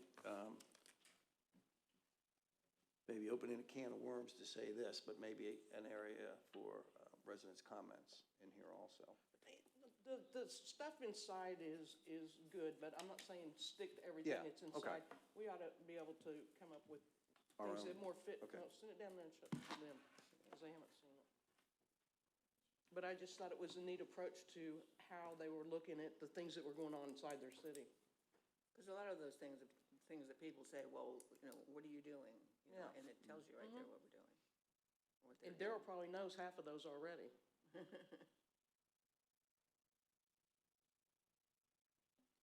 Very interesting approach, talking about the ICMA coming in and giving us a visioning session. That's what a lot of this is about, here's what the vision is for our city that we want to accomplish here in the future, and here's the progress that we're making. Right. And then there's a report in here for the residents, by department, how's the marina doing? How's the fire service doing? And I think that's all good information. Anybody that's been on the commission has received one of my annual reports from the fire department.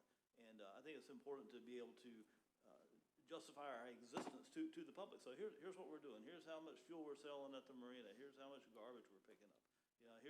Talking about the rec center. Here's the programs we're doing. So, I see that as something that would be very beneficial to the commission and to the residents, so they know exactly what their city dollars are going for. Right. So, I like it. It's just totally different approach than just writing down and, Exactly. Yeah, it's different. nice. It might actually get looked at.